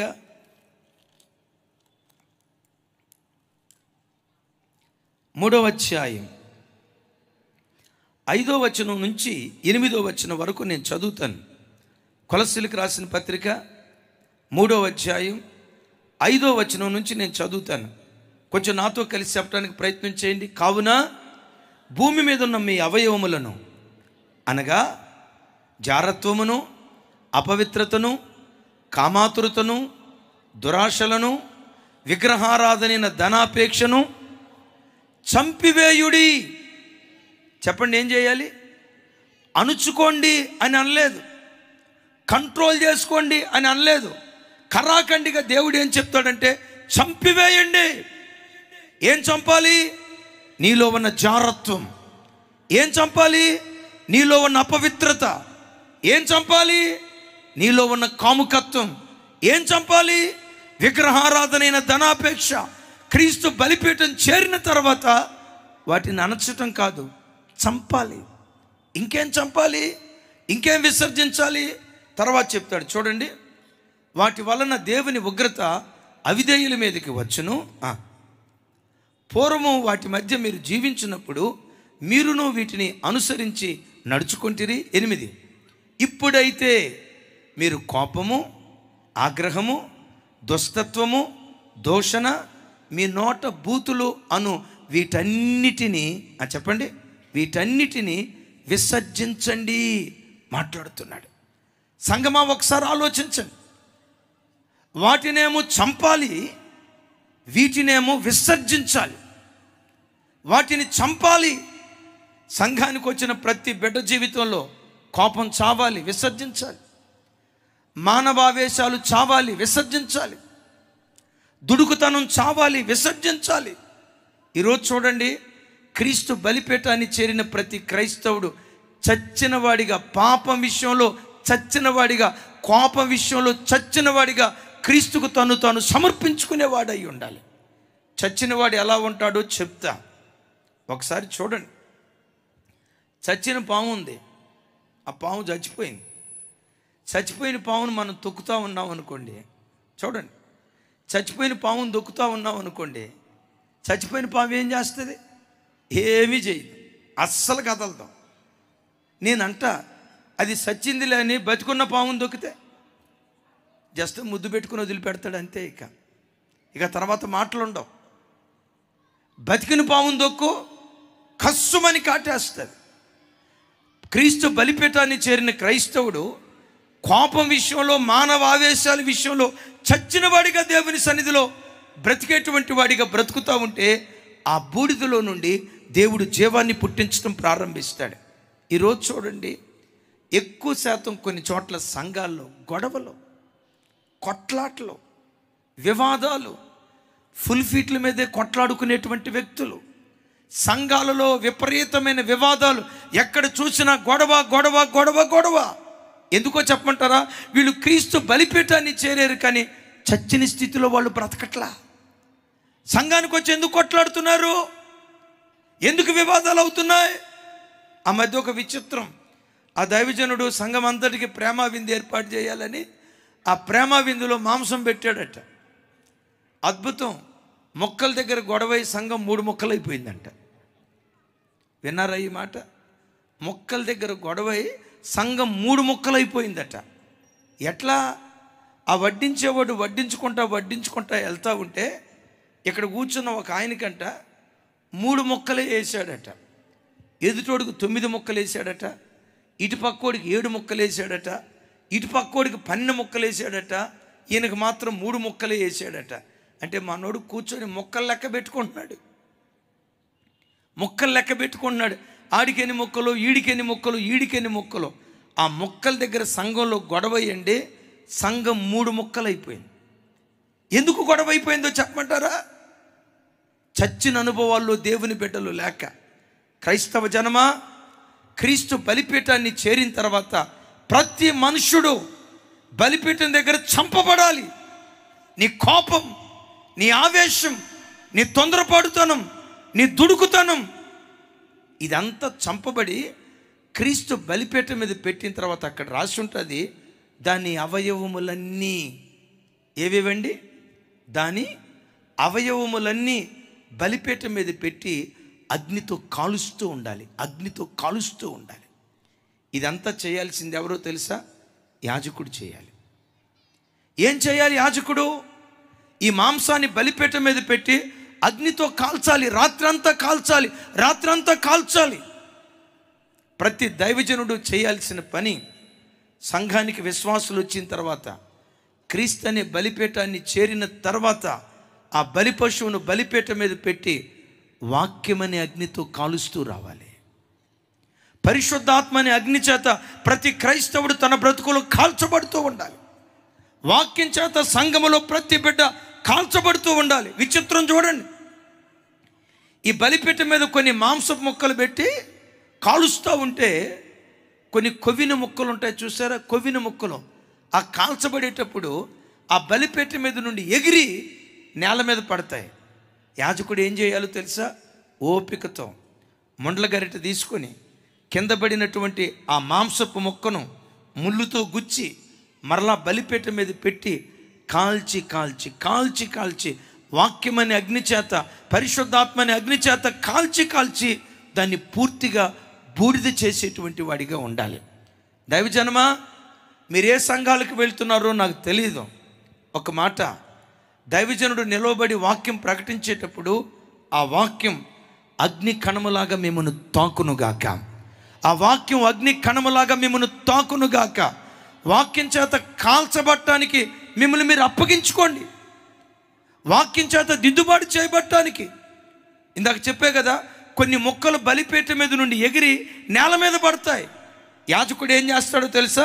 ముండ్ల గరిటతో దాన్ని గుచ్చి, ముండ్ల గరిటతో దాన్ని పొడిచి మరలా బలిపీఠం మీద పెట్టి కాలుస్తాడు. గుచ్చేది కోపంతో కాదు, అది బూడిదైపోవాలని. ఎందుకు బూడిదైపోవాలి? ఈ దేవుడు ఎవరో తెలుసా? బూడిదకు ప్రతిగా పూదండనిచ్చేటువంటి దేవుడు. మరొకసారి ఈ మాట చెప్తున్నాను. దైవజనుడు వాక్యమనే అగ్ని చేత కాలుస్తూ, కొన్నిసార్లు దేవుని సేవకుల మాటకు లోబడిని వ్యక్తులను ముండ్లగరిటితో యాజకుడు గుచ్చినట్లుగా సేవకుడు కూడా వ్యక్తిగతంగా గద్దించేవాడిగా ఉండాలి. ఆ గద్దింపుకు లోబడి మనం బూడిదలుగా మారితే, మహిమ కలిగిన రారాజుగా దేవుడు ప్రత్యక్షమైనప్పుడు రెప్పపాటు కాలములో ఎత్తబడే కృప దేవుడు మనకు అనుగ్రహిస్తాడు. సంఘం ఎప్పుడు కాల్చబడే వాక్యాన్ని, ముండ్లగరిటితో గుచ్చేటువంటి అనుభవం కలిగిన వర్తమానాన్ని వ్యక్తులు కోరుకోవాలి. కొన్నిసార్లు సంఘాల్లో ఏం జరుగుతుందంటే, స్థానిక సంఘాన్ని వాక్యం చేత గద్దించడానికి ఆత్మ ప్రేరేపణ చేత దైవ సేవకుడు సిద్ధపడి వాక్యం చెప్పేటప్పుడు కింద కూర్చున్న ప్రజలు కొన్నిసార్లు ఏమనుకుంటారో తెలుసా? ఈ ఆదివారం ప్రసంగం అంతా నా మీదే చేసాడు అయ్యగారు, నా కుటుంబాన్ని గురించి ఎవరో చెప్పారు, ఇదంతా మనసులో పెట్టుకొని కావాలని నన్ను గూర్చే చెప్పాడు, కావాలని నన్ను గూర్చే చెప్పాడని కొంతమంది అదో రకంగా ఆలోచిస్తారు. మా సంఘానికి ప్రారంభ దినాల్లో ఒక ఆయన రెగ్యులర్గా వచ్చేవాడు. ఎందుకో 3 వారాలు బట్టి రావట్లా. ఎందుకు రావట్లేదో పోయి అడుగుదామని వెళ్ళాను. నన్ను చూడటంతో ఆయన ముఖం అటు తిప్పాడు. ఏం బ్రదరు చర్చికి రావట్లేదన్నా. నన్ను చూసి ఏమన్నాడు తెలుసా? ఇక సచ్చినా మీ చర్చికి రానన్నాడు. ఏమన్నాడు? నేనన్నా, అయ్యా బతికున్న వాళ్ళు చర్చికి వస్తారయ్యా, సచిన వాళ్ళు చర్చికి రారు. సచిన వాళ్ళు చర్చికి వస్తే బతికున్న వాళ్ళు చచ్చిపోతారు. ఇప్పుడు రేపు ఆదివారం ఓ 10 సంవత్సరాల క్రితం చచ్చిపోయిన మీ నాయనమ్మ రేపు ఆదివారం చర్చికి వచ్చి నీ పక్కనే కూర్చొని మనవరాలా బాగున్నావా అని అడిగింది అనుకో, బతుకున్నావు, నువ్వు చచ్చిపోతావు కదా. నేను చచ్చినా మీ చర్చికి రానన్నాడు. చర్చి మీ చర్చి అనకయ్యా, ఇది మంది, మనందరి కష్టార్జితంతో కట్టుకుంది. ఎందుకు రానంటున్నావయ్యా అన్న. ఎందుకు రానంటున్నాను మీకు తెలియదా? మొన్న 3 ఆదివారాలు నేను చర్చికి వచ్చినప్పుడు నా మీదే నువ్వు ప్రసంగం చేసావు, నా మీదే నువ్వు ప్రసంగం చేసావు అన్నాడు. నేనేం ప్రసంగం చేశాను అయ్యా అన్న. ఆ చేసింది మీకు తెలీదా అన్న? నా మీదే మీరు చేశారు అన్నాడు. ఏం చేసేని చెప్పయ్యా అన్న. భార్యాభర్తలు కొట్లాడుకోకూడదు, క్రైస్తవ భార్యాభర్తలు కొట్లాడుకోకూడదు అని ప్రసంగం చేసావు అన్నాడు. నేను అన్నా, కొట్లాడుకోవద్దని ప్రసంగం చేయక కొట్టుకోమని ప్రసంగం చేయమంటావయ్యా? అట్లా చేయం కదా. మేం భార్యాభర్తలను కొట్లాడుకున్న సంగతి నీకెవరో చెప్పారు, అది మనసులో పెట్టుకొని నా మీదే వాక్యం చెప్పావు అన్నాడు. నీ మీదే చెప్పానన్నది నీకెందుకు అనిపించింది అయ్యా? వాక్యం అందరికీ చెప్పే కదా, నిన్ను కూర్చే చెప్పానని నీకెందుకు అనిపించింది అన్న. అంటాడు, భార్యాభర్తలు కొట్లాడుకోకూడదు అని వేలు చూపించేటప్పుడు నా వైపే నువ్వు చూపించావు అన్నాడు. విన్నారా? ఎడు చూపించానంట, చెప్పాలి ఎడు చూపించానంట, నా వైపే చూపించావు అన్నాడు. దైవజనమా, ఒక్కసారి మీరు వినండి, వాక్యం ఎంత శక్తివంతమైందో తెలుసా? ఒక సైనికుడు బాణం వదిలితే సైనికుడు వదిలిన బాణం ఒక గుండెనే చేల్చగలుగుతుంది. సైన్యాధ్యక్షుడు బాణం వదిలితే సైన్యాధ్యక్షుడు వదిలిన బాణం ఒక్క గుండెనే చేల్చగలుగుతుంది. దైవ సేవకుని నోట నుంచి వాక్యమనే బాణం బయలుదేరితే ఒకేసారి లక్షల హృదయాలను ఛేదించగలిగిన శక్తి జీవము కలిగిన దేవుని వాక్యానికి ఉంది. ఒకే వాక్యం లక్షల మంది వచ్చిన మీటింగ్కి, కోట్ల మంది వచ్చిన ఒకే వాక్యం కోట్ల కొలది హృదయాలను ఛేదించుకుంటూ వెళ్ళగలిగిన శక్తి జీవము కలిగిన దేవుని వాక్యానికి ఉంది. ఆ వాక్యాన్ని బట్టి చప్పట్లు కొడుతూ స్తోత్రాలు చెప్దాం. అప్పుడు నేను చెప్పా, నువ్వు చెప్పింది కరెక్టేనయ్యా, మీ భార్యాభర్తలు కొట్లాడుకుంటున్న సంగతి నాకు ఒకళ్ళు చెప్పారు, వాళ్ళు చెప్పటాన్ని బట్టే నేను ఆ వాక్యం చెప్పాను అన్న. నా వైపు చూసి అంటాడు, నాకు తెలుసయ్య గారు, ఎవరో చెప్పటాన్ని బట్టి మీరు చెప్పారు, ఇంతకీ మేము కొట్లాడుకున్న సంగతి మీకు ఎవరు చెప్పారు? మా ఇంటి పక్కన మాణిక్యం గారే కదా అన్నాడు. మాణిక్యం గారు కాదు నాయన, పరిశుద్ధాత్మ దేవుడు, హృదయ పరిశోధకుడు, ఎవరు ఏ స్థితిలో ఉన్నారో స్థితిని ఎరిగిన పరిశుద్ధాత్మ దేవుడు చెప్పారు. ఆత్మదేవుడు చెప్తేనే నేను ఆ వాక్యం చెప్పాను అంటంతో సైకిల్ మీద నుంచి దిగి నా చేతులు పట్టుకొని అంటాడు, అన్నా నిజంగా మీకు ఎవరు చెప్పలేదా? ఎవరు మీకు చెప్పలేదా? నేను ఆ బిడ్డను గుండె మీద ఆలించుకున్నా, గుండెల మీద ఆలించుకున్నా. తమ్ముడా, నా బిడ్డవరా నువ్వు, కావాలని నిన్ను కూర్చి నేను ఎందుకంట? అసలు మీరు కొట్లాడుకుంటున్న సంగతి నాకు తెలియదు. పరిశుద్ధాత్మ దేవుడు ఆ సంగతి ఎరిగి కుటుంబంలో ఈ లోపం ఉందని నిన్ను ప్రేమించి ఆత్మదేవుడు ఈ మాట నాతో పంచుకోమని చెప్పాడు. తమ్ముడా, ఇది దేవుడు పలికిన మాటే కానీ నేను పలికిన మాట కాదు అన్న. ఆ మాట వినటంతో ఏం చేశాడు తెలుసా?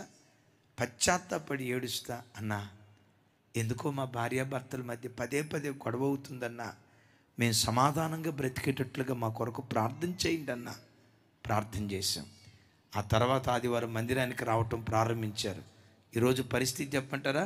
ఆ భార్యాభర్తలు ఇద్దరూ మా మందిరంలో ఇప్పుడు అకులా ప్రిస్కిల్లాగా మందిరంలో ఎదుగుతూ ఉన్నారు. స్తంభాలుగా దేవుని పరిచర్యలో నిలవబడ్డారు. దైవజనమా, నేను అంటాను, వాక్యం అనే అగ్ని చేత కాల్చబడి ఇంత కూడా మిగిలిపోకుండా చివరికి మనం ఎలా మిగిలిపోవాలో తెలుసా? బూడిదగా మిగిలిపోవాలి. శరీరం ఇంత కూడా కనపడకూడదు. లోకపు ఆశలు ఇంత కూడా కనపడకూడదు. ఒకసారి ఆలోచించండి, బూడిదగా మాంసం ఎప్పుడు మారిపోద్ది? పూర్తిగా ఖాళీ. మాంసం ఇంత కూడా లేనప్పుడే అది బూడిదైపోతుంది. నేనంట ప్రతి దినం వాక్యమనే అగ్ని చేత, ప్రతిదినం పరిశుద్ధాత్మని అగ్ని చేత కాల్చబడి ఏ సంఘం బూడిదైపోతుందో, నేను చెప్తున్నా, బూడిదకు ప్రతిగా పూదండును దేవుడు అనుగ్రహించడం ప్రారంభిస్తాడు. చప్పలు కొడుతూ దేవునికి స్తోత్రాలు చెప్తాం. బూడిద కాకపోతే దేవుని మహిమను చూడలేం. బూడిద కాకపోతే నిరీక్షణకు ఆధారం దొరకదు. బూడిద కాకపోతే రాకడలో ఎత్తబడే అవకాశం మనకు ఉండదు. 2 మాటలు చెప్పి నేను ముగిస్తాను. ఓసారి ఓ సంఘానికి వెళ్ళే 4 పెద్దోళ్ళు, అరే మన సంఘం 50 సంవత్సరాల క్రితం ప్రారంభించబడింది, సంఘం ఎదుగు బొదుగు లేకుండా అయిపోయింది, మన కళ్ళ ముందు కట్టబడిన సంఘాలు బాగా ఎదుగుతున్నాయి, మన సంఘం ఎందుకు ఎదగట్లా? మన సంఘ ఎదుగుదల కొరకు ప్రార్థన చేద్దాం. 50 సంవత్సరాల క్రితం కట్టబడిన సంఘం పట్టుమని 20 మంది లేరు, 25 మంది లేరు. సరే, ఎందుకు ఎదగట్లేదో మనం దేవుని సన్నిధిలో ప్రార్థన చేద్దాం రండని ఆ సంఘానికి వెళ్ళి 4 సంఘ పెద్దలు ఒక చోట కూర్చున్నారంట. ప్రార్థన చేద్దామనే లోపు ఒక ఆయన అన్నాడంట, మన ప్రార్థన దేవుడు అంగీకరించేటట్లు ఒకరి తప్పులు ఒకరితో ఒప్పుకుందాం, ఆ తర్వాత మనం ప్రార్థన చేద్దాం, దేవుడు మన ప్రార్థన వింటాడు అని చెప్తే ఈయన అన్నాడట, సరే నీ తప్పులేంటో చెప్పరా అన్నాడంట. ఆయన స్టార్ట్ చేశాడు, ఒరే నేను రైల్వే డిపార్ట్మెంట్లో పనిచేస్తాను, మీకు తెలుసు కదా. అవును తెలుసు. గడిచిన 20 సంవత్సరాల నుంచి నా భార్యకు తెలియకుండా చెన్నీళ్ళు నేను మెయింటైన్ చేస్తున్నా, నా భార్యకు తెలియదు ఈ సంగతి. ఒరే బాబు, ఎవరికి చెప్పకుండా మీకే చెప్తున్నా, ఇదిరా నా బలహీనత, దేవుడు నన్ను మార్చేటట్లుగా నా కొరకు ప్రార్థన చేయండి అని మొదటోడు చెప్పాడంట. సరే, రెండోవాడు నీదేందో స్టార్ట్ చేయరా అన్నారంట. రెండోవాడు స్టార్ట్ చేశాడు, నాకున్న బలహీనత ఏంటంటే, మొన్నటిదాకా మన చర్చిలో ట్రెజరర్గా నేను ఉద్యోగం చేశాగా, ట్రెజరర్గా, కోశాధికారిగా, ఆ ట్రెజరర్గా పనిచేసే పరంపరలో దేవుని డబ్బు 70,000 రూపాయలు నొక్కా. నేను నొక్కిన సంగతి పాస్టర్ గారికి కూడా తెలియదు, నేను నొక్కిన సంగతి కమిటీ వాళ్ళకు కూడా తెలియదు అని అనేసరికి ఆ చుట్టూతో ఉన్న వాళ్ళు వీడి వైపు చూసి, ఒరే దేవుని డబ్బు 70,000 రూపాయలు నొక్కేవా, నీకు భయం లేదురా, అది దేవుని డబ్బురా, 70,000 రూపాయలు ఎట్లా నొక్కేవురా అంటే ఈడంటాడంట, ఏమిరా దీన్ని అంత పెద్ద పాపంగా ఎంచుకుంటున్నారు, ఆయన దేవుడు నిజమే, దేవుడు మాత్రమే కాదు, ఆయన నాకు తండ్రి, ఆయన నాకు తండ్రి. కొడుకు ఎవరు సొమ్ము తింటాడు? తండ్రి సొమ్ము తింటాడు. నా తండ్రి సొమ్ము నేను తిన్నా. ముగింపులో అన్నాడంట, మీకు అవకాశం వచ్చినప్పుడు మీరు కూడా తినండి అన్నాడంట. చూడండి సంఘంలో ఎట్లాంటి వాళ్ళు ఉన్నారో. సరే, మూడోవాడు, నీ బలహీనత ఏంటో చెప్పరా అంటే వాడు స్టార్ట్ చేశాడు, ఒరే లెంట డేస్లో తప్ప, మీకు అర్థమైపోయింది కదా, లెంట డేస్లో తప్ప తతిమా రోజులంతా ఫుల్గా తాగుతారా? నేను తాగే సంగతి నా భార్యకు కూడా తెలియదురా, డ్యూటీ నుంచి ఇంటికి వచ్చేటప్పుడు తాగుతాను, ఆ వాసన రాకుండా ఉండటానికి నోట్లో ఫుల్గా ఒక్కపడి వేసుకుంటారా? నా భార్య అంటది, నువ్వు తాగేవు కదా అంటది.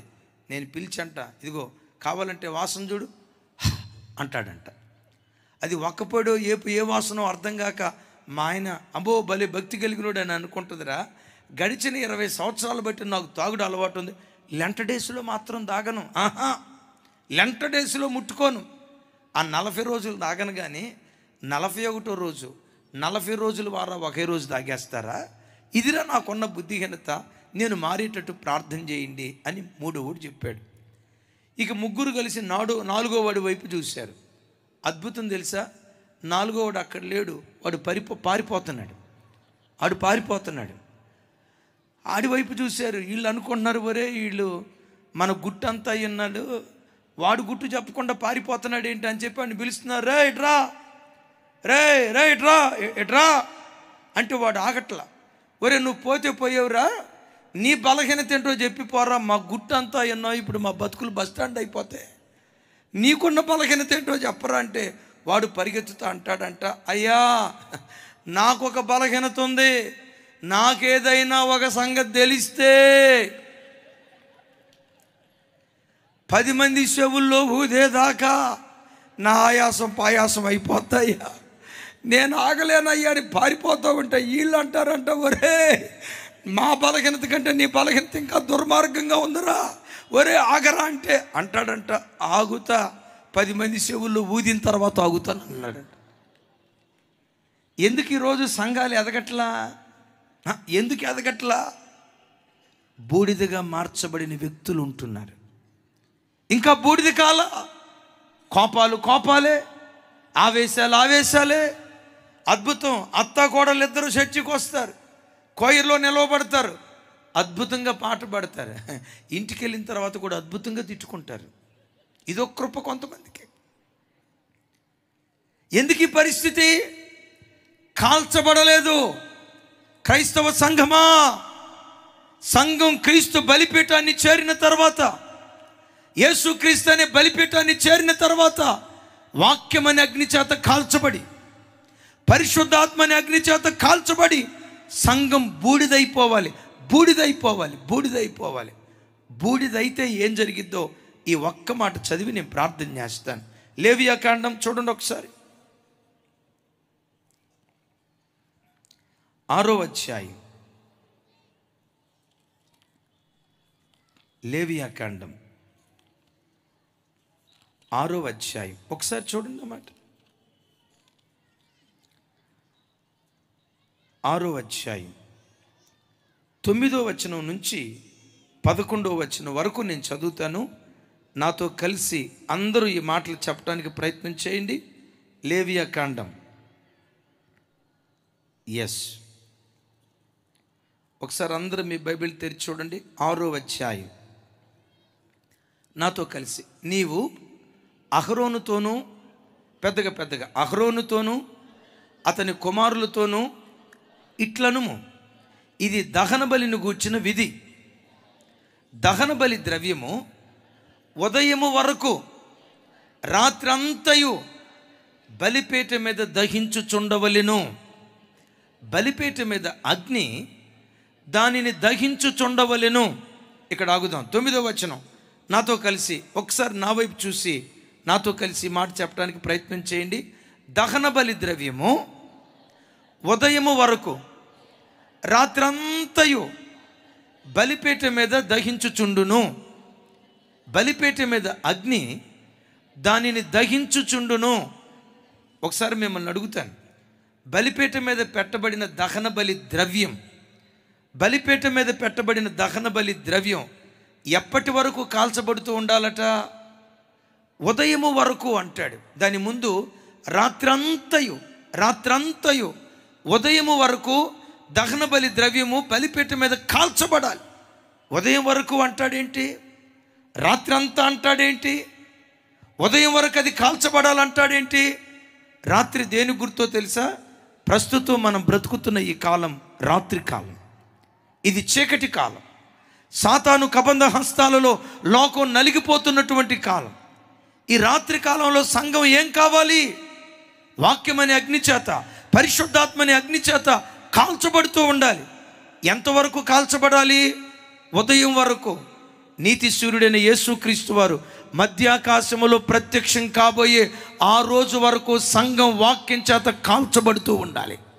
ఎప్పటి వరకు కాల్చబడాలి? ఉదయం వరకు. నీతి సూర్యుడైన యేసుక్రీస్తు వారు మధ్యాకాశంలో ప్రత్యక్షం కాబోతున్నారు. ఆయన ప్రత్యక్షమయ్యే ఆ రోజు వరకు ఎవ్వడు నేను సంపూర్ణ అనుకోవటానికి వీల్లేదు, నేను పరిపూర్ణ అయిపోయాను అనటానికి వీల్లేదు, నేను పూర్తిగా మారిపోయాను అని అనుకోవటానికి వీల్లేదు. నీ ప్రాణం పోయే క్షణం వరకు, యేసుక్రీస్తు రాక వరకు ప్రతి క్షణం మనం కాల్చబడుతూ ఉండాలి. అందుకని పౌలు గారు అంటాడు, నేను దినదినము చనిపోవచ్చున్నాను. చెప్పండి, ఎప్పుడెప్పుడు? చెప్పాలి ఎప్పుడెప్పుడు?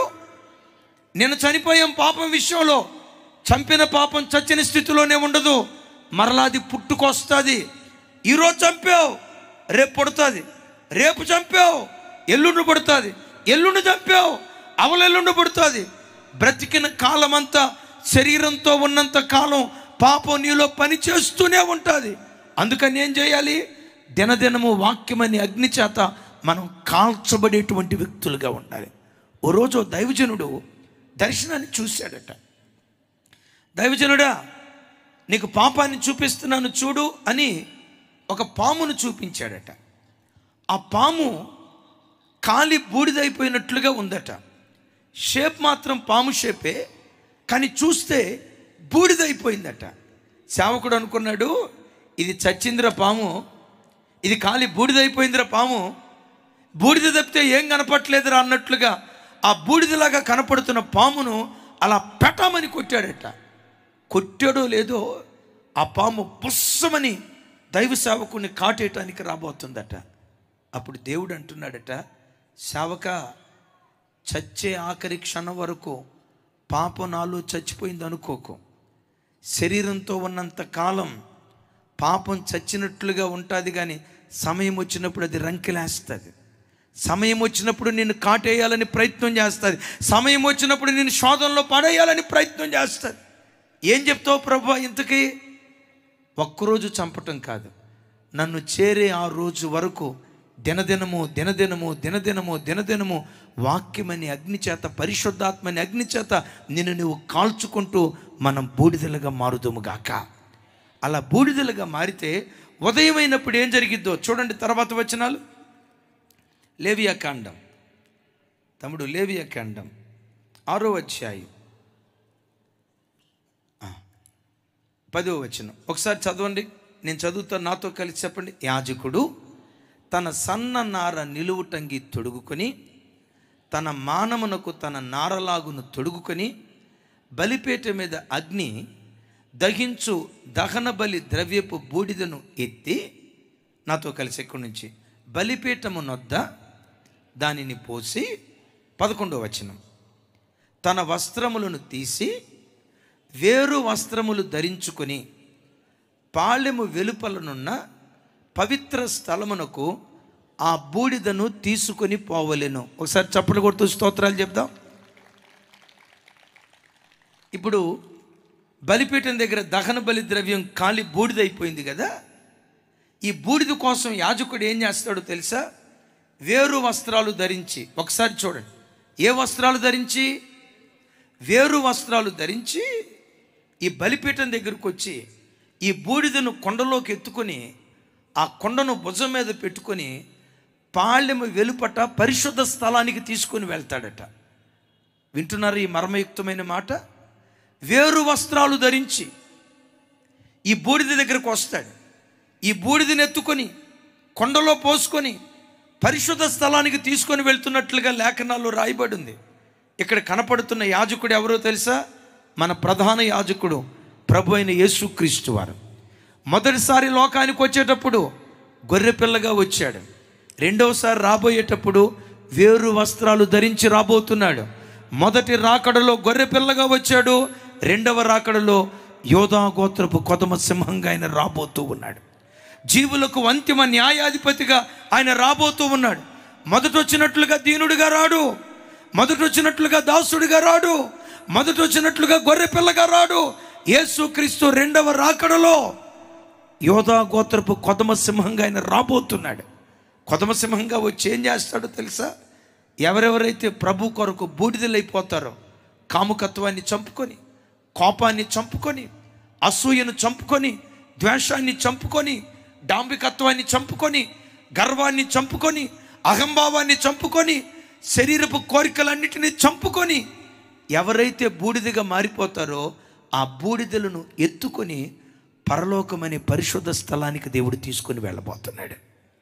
పరలోకమనే పరిశుద్ధ స్థలానికి తీసుకొని వెళ్ళబోతున్నాడు. ఈ రాత్రి వాక్యం వింటున్న బిడ్డలారా, పరలోకపు నిరీక్షణకు ఆధారం మనకు కలుగునట్లుగా ప్రతి క్రైస్తవుడు బూడిదలో మూతి పెట్టుకోవాలి. దీని అర్థం ఏంటో తెలుసా? మూతి బూడిదలో ఉంటే బూడిద సంపూర్ణ సమర్పణకు గుర్తు అని చెప్పే కదా.